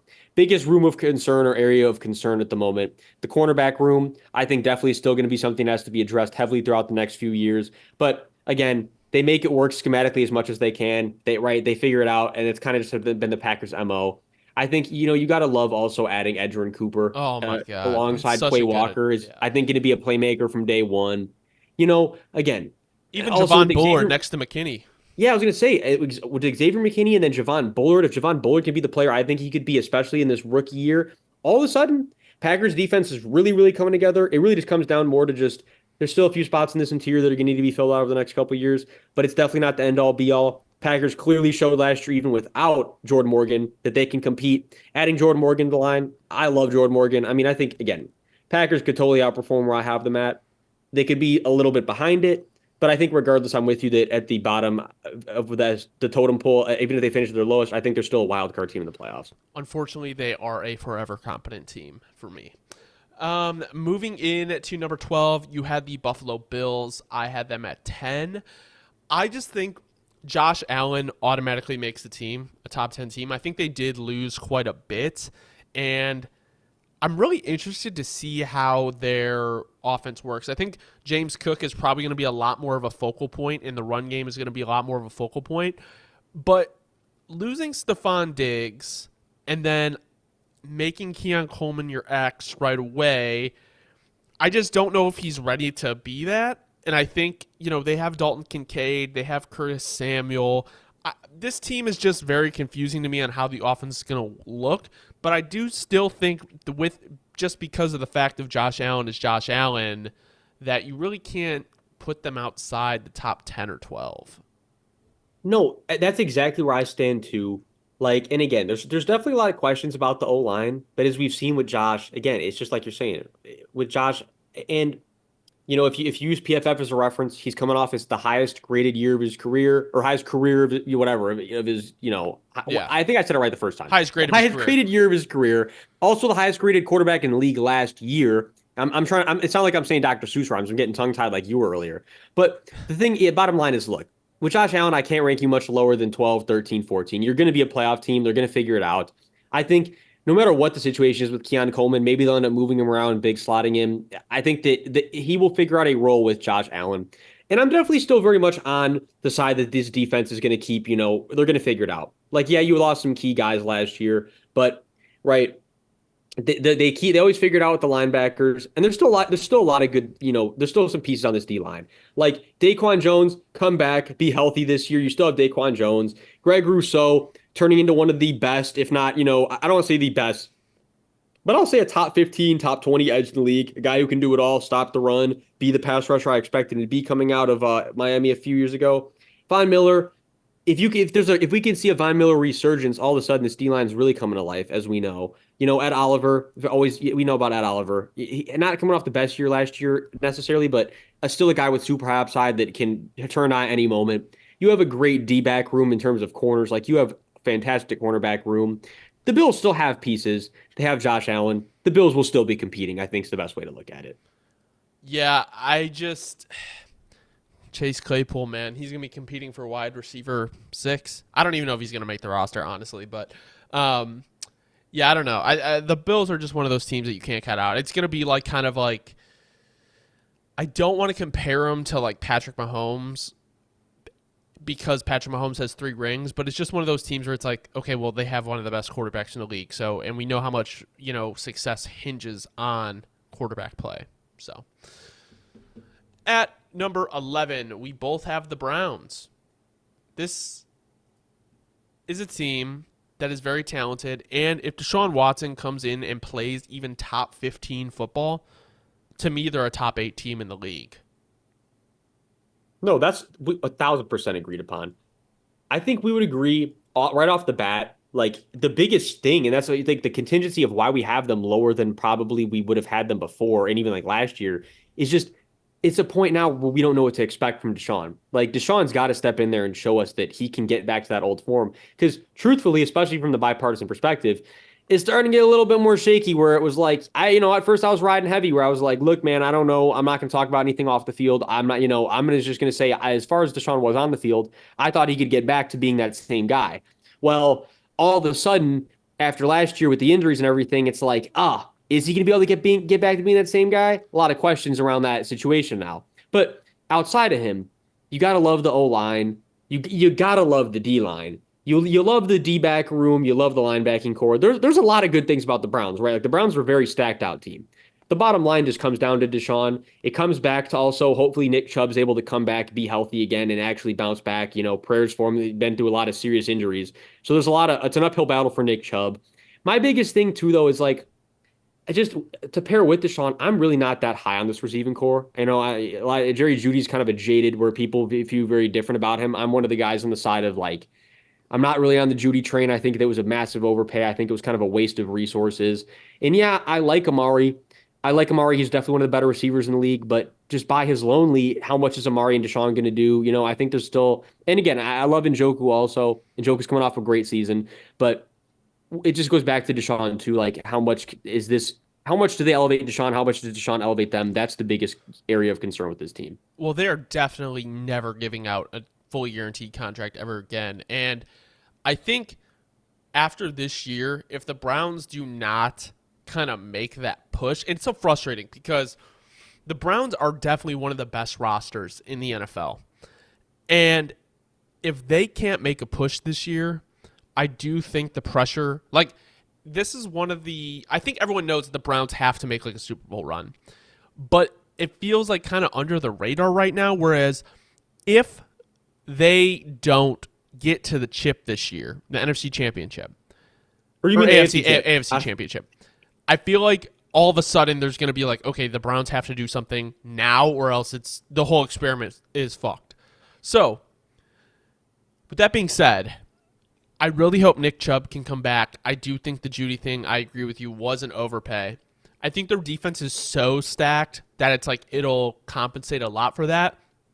But the offense needs to be a decent amount high powered. Like they need to be one of the, if they can be top half in the league, the Browns will be one of the better teams in the league. But it's all going to hinge on if Deshaun Watson can be that player that he was in Houston. That's literally like the only, at this point, it's really all it comes down to. And Browns fans know it. I don't think there'll be much argument from Browns fans on this one. At number 10, we have the Cincinnati Bengals, another AFC North team. I had them at 7. So, obviously, this hinges a lot on if Joe Burrow is going to be coming back healthy. I do think Jermaine Burton is honestly going to step in and be an instant impact for them behind T. Higgins and Jamar Chase. And I think retaining Higgins instead of trading him and then getting Burton is a huge plus because he's able to learn from two really, really good receivers. I do like the tight end. They took an Eric All, and I think they did improve their defense a little bit. So with the Bengals, to me, whenever you have Joe Burrow and Jamar Chase, and then you still have who is the head coach? Why am I blanking? Zach Taylor. Zach Taylor. As much as people are, in the middle on him, I think the Bengals are a really talented team, and Joe Burrow to me just kind of has that X factor similar to a couple other of the top quarterbacks in the league. So you can't really count him out, and I think for me 7 just feels right because to me he is always quarterback 2 or 3 behind Josh Allen or Patrick Mahomes. No, absolutely. I think to your point, we already kind of saw, look, Zach Taylor makes it work as best as he could, even when Joe Burrow went down. It's not like the Bengals were just, a punching bag where they had nothing going for them. My thing is, look, let me be crystal clear about this. If Joe Burrow's not the starter, though, this team moves down the power rankings a significant amount because they are getting older in some critical areas. I think you're going to have to really start addressing the D line going forward in the future. Myles Murphy last year didn't really produce at all. He's already falling down the depth chart a lot if you're looking at the Bengals depth chart. So you're in a situation where, right, especially if Trey Hendrickson gets traded, where I know that request is on the table as of right now, I think it hasn't really been getting talked about, but that's still potentially a thing where either traded or retiring. I don't know where the update is with that. If you lose Trey Hendrickson, I mean, all of a sudden, this D-line is really lacking a lot of firepower. You have a midline cornerback room. I love Geno Stone's addition on this defense, but other than that, you have pretty midline safety and linebacking room, right? Like, guys getting older at the positions across the board. Like, the reality to me is kind of like, if the Bengals don't make a move at the Super Bowl again soon, I do think that it's fair to say and safe to say that there will be kind of not a rebuild, but a competitive rebuild window where they're not going to be that same team that they have been for these last 3-4 years because these guys are getting older in a lot of important positions, and that is 100% the bottom line to me for the Bengals. Yeah, I mean, I think another thing that is really tough for the Bengals, and it's something that comes with being a good team, is every year is kind of like AFC chip, Super Bowl, or not bust, but it's like, okay, well, what's the point of having one of the best receivers in the game, one of the best quarterbacks in the game, good run game, good defense, if we can't make it there? So that I think is just a lot of added pressure on the Bengals, and obviously injuries have kind of hindered them. But I think last year was kind of a wash. I think they are set to get back on track this year. Moving into number 9, we both have the New York Jets. Obviously, this hinges greatly on the fact if Aaron Rodgers can stay healthy. I think if Aaron Rodgers is not the quarterback on this team, they are probably in the 20s. Oh yeah, no, they might even be late 20s as we saw from last year. Like, so I think because you'll agree with me on this very much. It's like people forget because of how bad it was when Aaron Rodgers left and this the debacle that was Zach Wilson X how am I blanking on help me out here on Uh, the classic OC that we always rag on. Nathaniel Yeah, Hackett. yeah, Nathaniel Hackett. I think that was just such a debacle that it's like, okay, we're gonna wipe that slate clean. We're gonna remember that. Look, Nathaniel Hackett with Aaron Rodgers, I think, can actually be a very productive duo because really it just turns into Aaron Rodgers himself audibling anything he doesn't like, taking this offense over, right? You look at the roster the Jets have built again. When Aaron Rodgers is in there, there's no doubt this is a roster that can compete for the Super Bowl. This defense is stacked top to bottom with every starter basically the point they're at. The linebacking core is stacked. The D line is stacked. The DB room is stacked. The O line, right? You worry about the health. That's the thing is if this O line can't stay healthy, they would drop down these power rankings a lot. But with a fully healthy O line, I have to rank them as such as where this if this line's fully healthy, this is what the team can be. But let me be clear, this is a team that's also very contingent upon health, where they could drop a lot if a few guys are not healthy throughout a very big chunk of the season. But we're just ranking them as healthy right now. As we know, yes, they're old. There's a lot of question marks around the Jets, but as a fully healthy roster, they should be a very productive one if they can just stay healthy.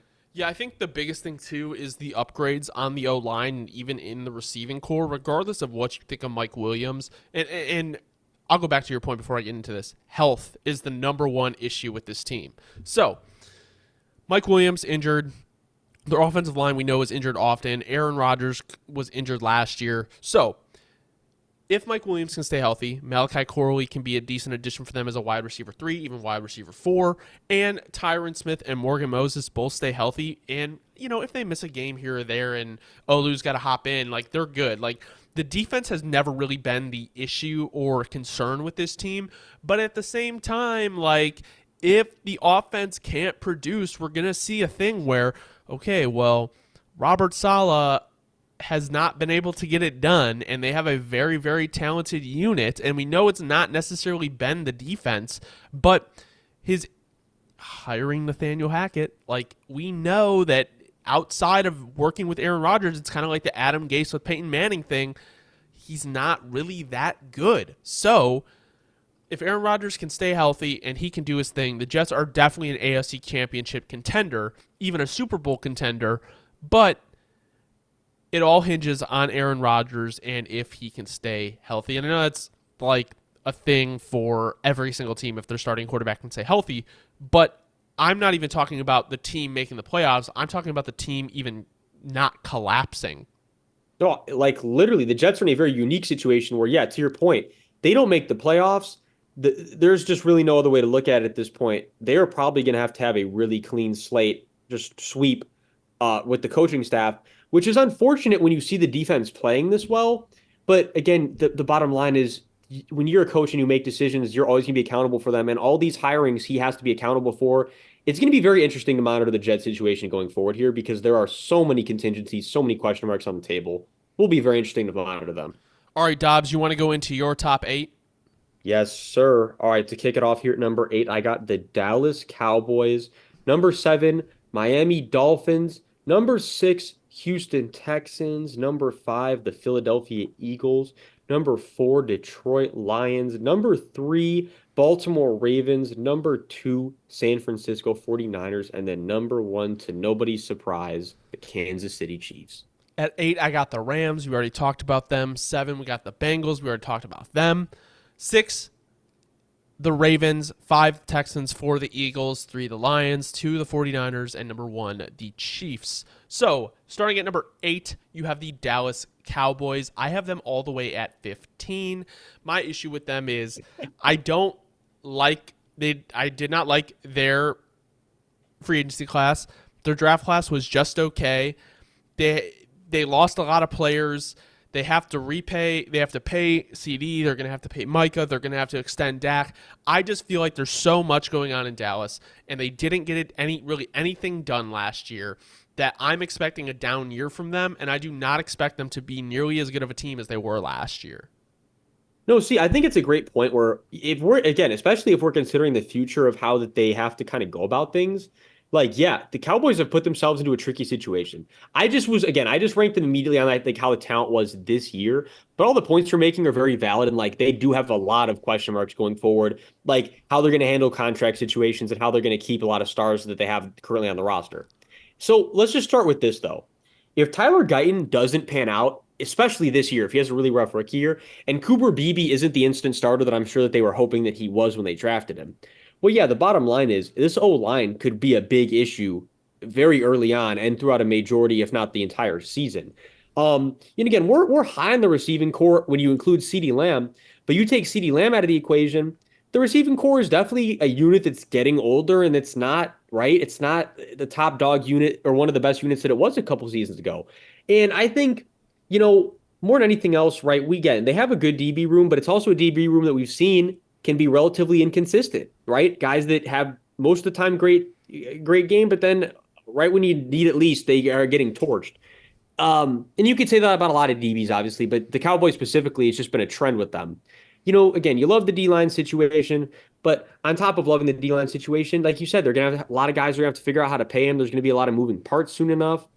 And like you said, also, just to finish off, the replacements that they made, the moves that they made, just not a lot of things that moved the needle when you showed that you still clearly very much had to move the needle, not even able to win one playoff game. You kept everything the same. You're running it back.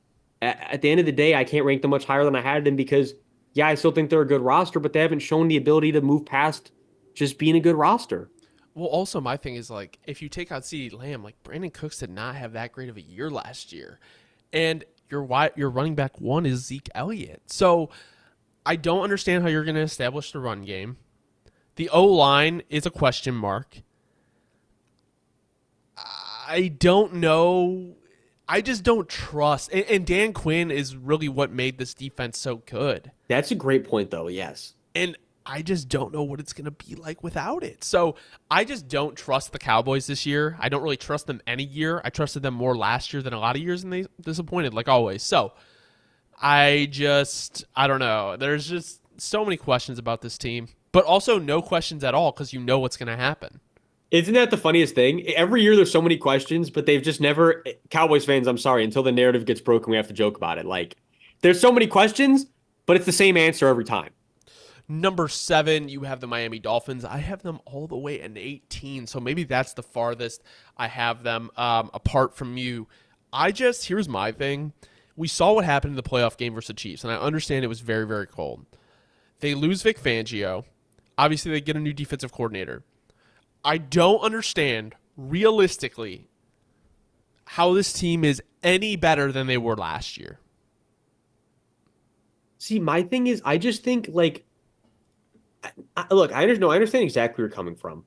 I just think I'm gonna bank on that Tua and Mike McDaniel having another year together. They're gonna keep growing, keep developing that rapport. And again, we know how we feel about Tua. It's been well documented. But does he produce in this offense? Absolutely. When it's not freezing cold, all right, as whatever, right, as long as it's not the situation the playoff game was in. But again, and this is a whole other topic. But it just shows at our point of what we always talk about. It's not always about the regular season. It's about being able to do it in January and February when that air gets thick, when it gets cold out, right? But again, that's a little off topic, but on topic at the same time. Like, the thing is, this receiving core is absolutely stacked. Yes, there's questions on the O-line, but I still do think that they can be a relatively productive unit. They have a fantastic running back room with a very good scheme to run the ball, as we've seen. They make it work very well. I am high on the D-line they've put together. Like, yes, obviously, losing Wilkins it's a pretty big deal. But at the same time, Zach Sealer moving over, and like I said, Neville Gallimore is going to be that is the nose. But when you're in nickel, which I think that the Dolphins will be more than they're in base, you have a good set of pass rushers in Shaq Barrett, Jalen Phillips, Zach Sealer, Bradley Chubb. It's just more of the contingencies of can they stay healthy, as we've seen has been the biggest problem with the Dolphins pass rushers over the past few seasons. That there's a lot of questions around that. You did improve the DB room though, adding Kendall Fuller. That was an awesome move. If Jalen Ramsey can really have a big bounce back year, that would be huge because Javon Holland has turned into one of the best, the best safeties in the league. And you added Jordan Poyer. So I think it's like they added a lot of good pieces. They lost some important pieces. It's just really a matter of can Mike McDaniel and Tua make another jump together? If they can, I can still see the Dolphins being a pretty successful team this season. I just struggle also with their interior offensive line at their guard spot, especially. Let me ask you this, though, Dobbs. Okay, how many games do we expect OBJ to play this year? See, no, that's the thing. And when Realistically, how many games? I'll say this: how many games do I expect him to play the entire game and not have to either, have something dealt with or miss part of the game and go back to the locker room? How about 12? Okay, now here's your wide receiver 3 backups: Braxton Berrios, River Craycraft, and Malik Washington. I love Malik Washington, but once you get to that wide receiver 3 spot and Odell isn't reliable, it's real thin, and that was a problem last year. And I don't think they addressed the depth very well.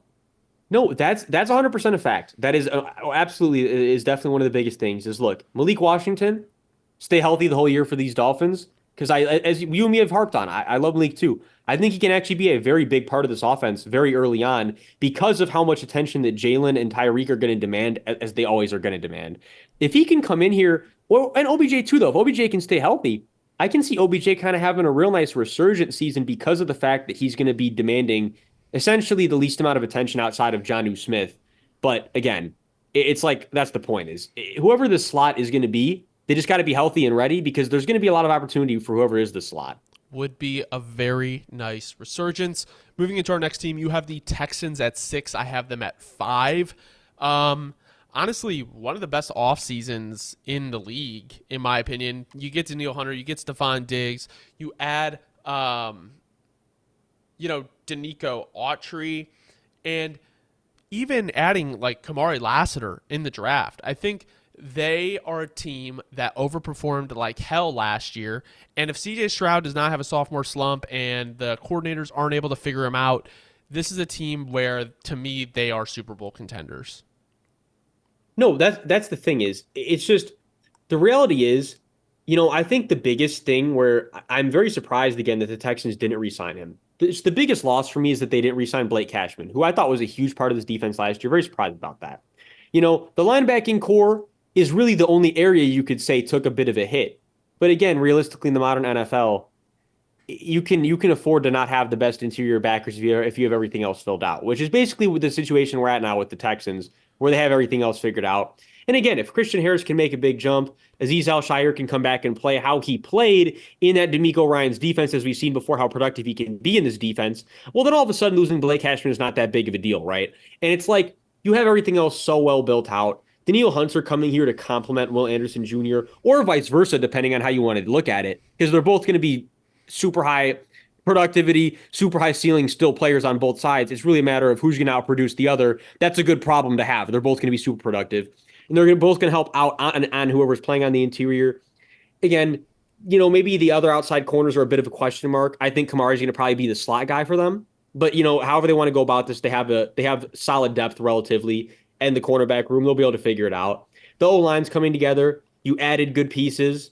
The reality is, yeah, like you're saying, the Texans did so much to improve off of already such an overperforming season. How could we not have them as one of the upper slot teams in this entire power rankings? Well, another thing, we saw like what Devin Singletary did last year running the ball. Joe Mixon is not washed. Like, he is still a good player in this league. Adding a more of an effective run game with Joe Mixon, I think just elevates this team even further. Moving in to number 5, you had the Philadelphia Eagles. I had them at number 4. I just love their offseason. I love their free agency. I love their draft class. And, we've seen what happens when you put weapons around Jalen Hurts. He's got A.J. Brown. He's got Devonta Smith. They did add Wait, why am I blanking? They Johnny Johnny Wilson. Yeah, I'm thinking Johnny and Wilson, but I Aeneas was Smith too. Aeneas Smith. I was thinking, I was like, where's the big receiver? But then I remember it was Saquon. Saquon behind that line is going to be deadly, and I think he may have maybe his best year of his career. Obviously, they added Quinyon Mitchell, who is a lot of people's top corner in the draft, and Cooper DeJean, I guess it's pronounced. And they're going to be playing him at corner. So CJ Gardner-Johnson was another big addition. I just don't see how this team, especially with the new hires and Vic Fangio as the DC, is not one of the top 4 teams in the league. Well, see, and that's the thing is, look, I don't blame you at all. Like, it was so interchangeable with 5-4 Yeah. or 5-4-3, really, just to put it frankly, that it was kind of just like, it's kind of just a toss up. You know what I mean? I think for me, just more than anything, it was kind of like losing Jason Kelsey was the biggest reason, maybe, that it's like when you lose a cog as important as Jason Kelsey was, I think that was just more of my reason than anything else, where I'm like, okay, maybe, that's a big piece to lose. Or that just maybe is what made them drop a little bit behind. I don't want to spoil who's ahead of them, but you get what I'm saying. Like that was kind of just more than anything my reasoning. And other than that, though, it's like, the young DBs we have faith in, but I still also have to see them out here and play NFL snaps before I get super on the train, even though I was very much on the train that I do believe they're both are going to be very good college to NFL transitions. But again, until I see it, I can't all the way give it the stamp of approval. That's the thing is those were just the 2 main contingencies. But if DeJean and again, it's crazy that that's how you I pronounce it know. after all That's these horrible. times. Just it's crazy. Yeah, but if Mitchell and DeJean can come in and be the 2 elite corners, alpha corners, even in this first year that I believe that they could be, and then you have Chauncey coming back who proved that he can thrive in this Eagles defense. There's no doubt the Eagles are a top 5 team in the league.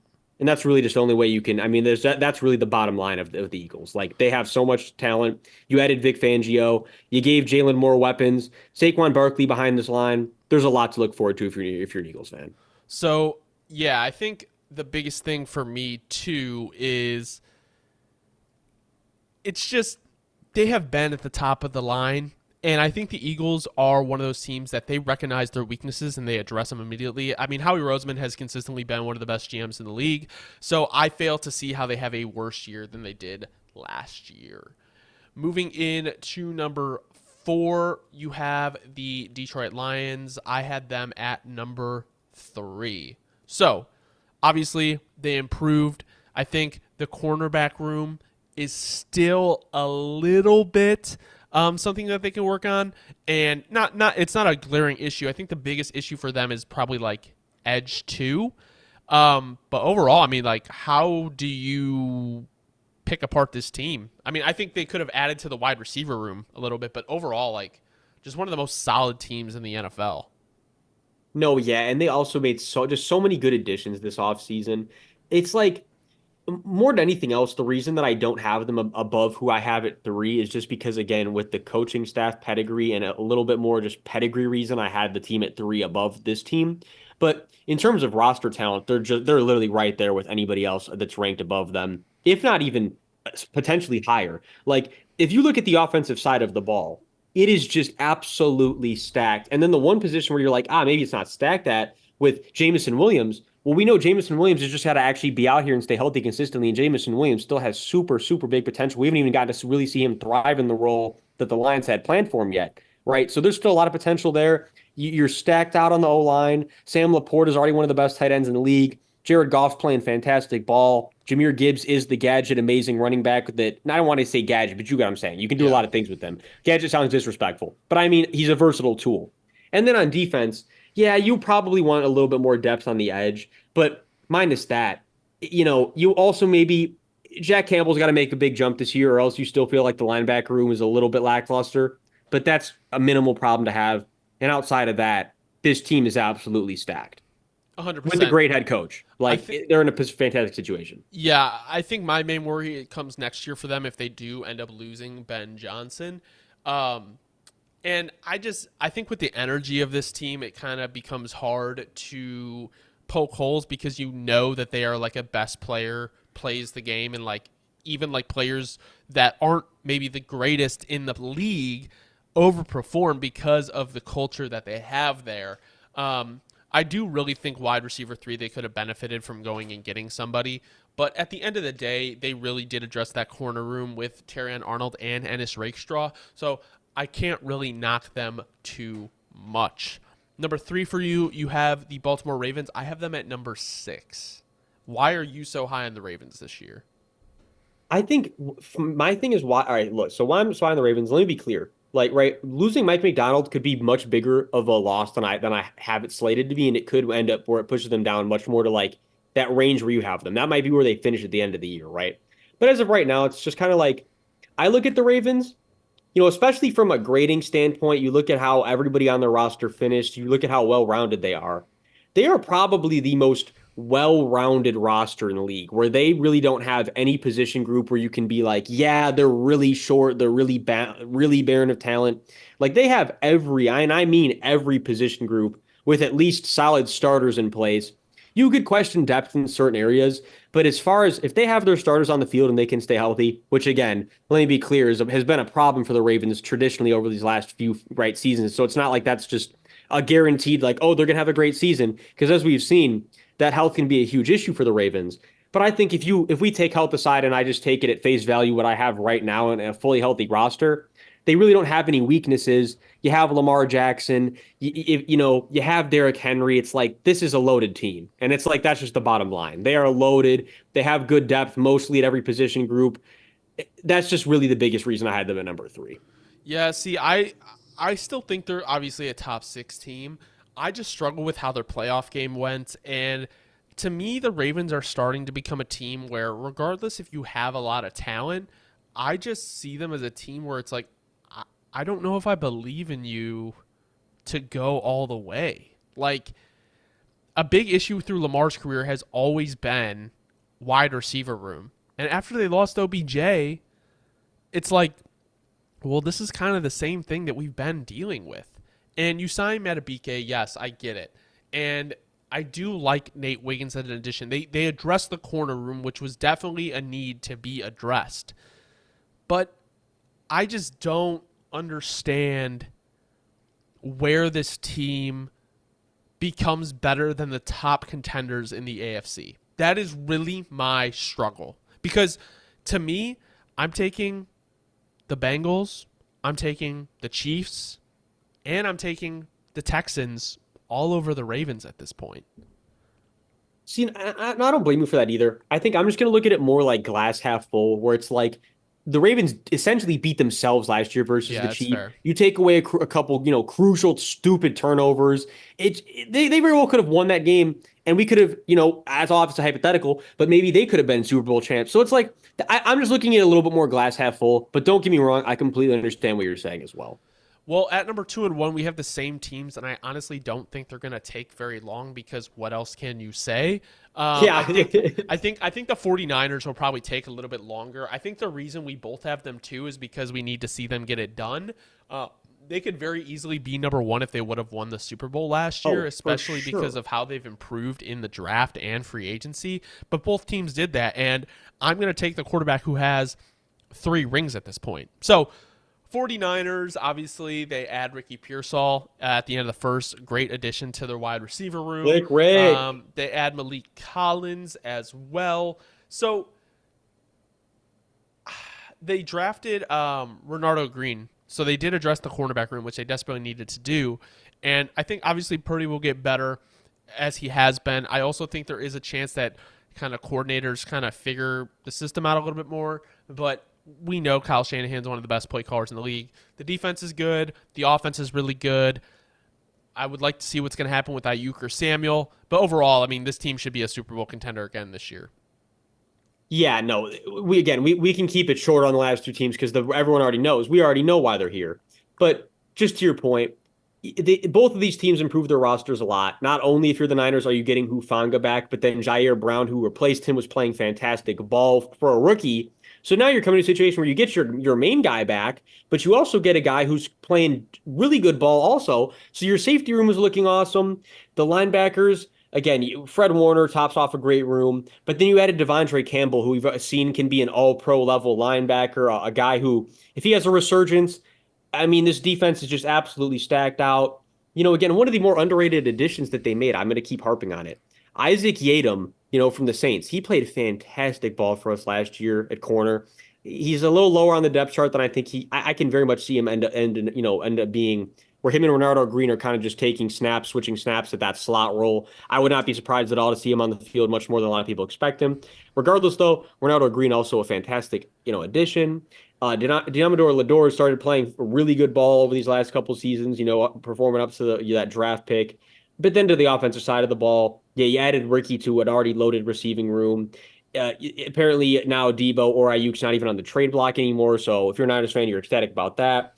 Yeah, maybe still a little bit of work to be done on this interior in the future. But even if not, you still have a really good offensive line. You still have a great unit. You have George Kittle, who's playing fantastic. McCaffrey playing at the ceiling of his career, and then Brock Purdy steadily improving. I mean, if you're the Niners, you got to feel damn happy about your roster. I think that's that. Moving on to the final team, Kansas City Chiefs. They add Xavier Worthy. They add, Hollywood Brown. They have Rashee Rice. They get Kingsley Suamataia as a tackle.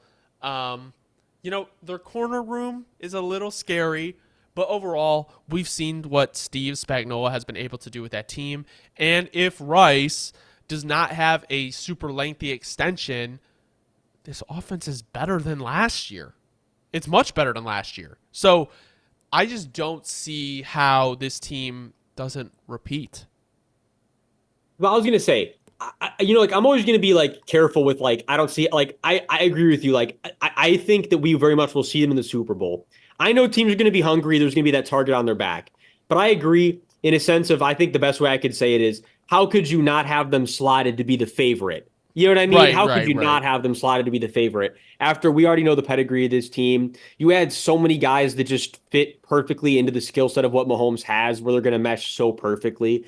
And the O-line, again, it's already a great unit. Travis Kelce, you don't have to worry about the future with him anymore in the immediate. Pacheco is Pacheco, a hard runner, a guy who's going to pass protect. He's going to do his thing. And, maybe whatever say you want to talk about, the guy next to Chris Jones, maybe you could find an improvement on that interior, but that's really the only thing you could even say. I mean, there's so many things. Leo Chenal has turned into one of the best off-ball linebackers in the league very quickly. The linebacking room with Nick Bolton, Drew Tranquill, they have a great linebacking core. The DB room, a lot of good young guys in this DB room. There's just so many good things about the Chiefs. Yeah, how could we not have them slated to be the favorite to repeat again and go for that three-peat? Yeah, I mean, I'm very excited to see what Xavier Worthy can do with Mahomes this year. Yeah, excited, but also not. Oh, why not? Because I don't want to have to watch Xavier Worthy torching the Saints. Oh, true. All right, well, thank you guys so much for watching. This has been our post-draft off-season power rankings for all 32 teams. If you don't know ball and want to know ball, be sure to subscribe. Leave a like. Let us know in the comments where we were off, what we were craziest for, your highest power ranking team that we didn't have. I don't know, it's kind of phrased weird. But anyway, thank you guys so much for watching. Have a great rest of your night.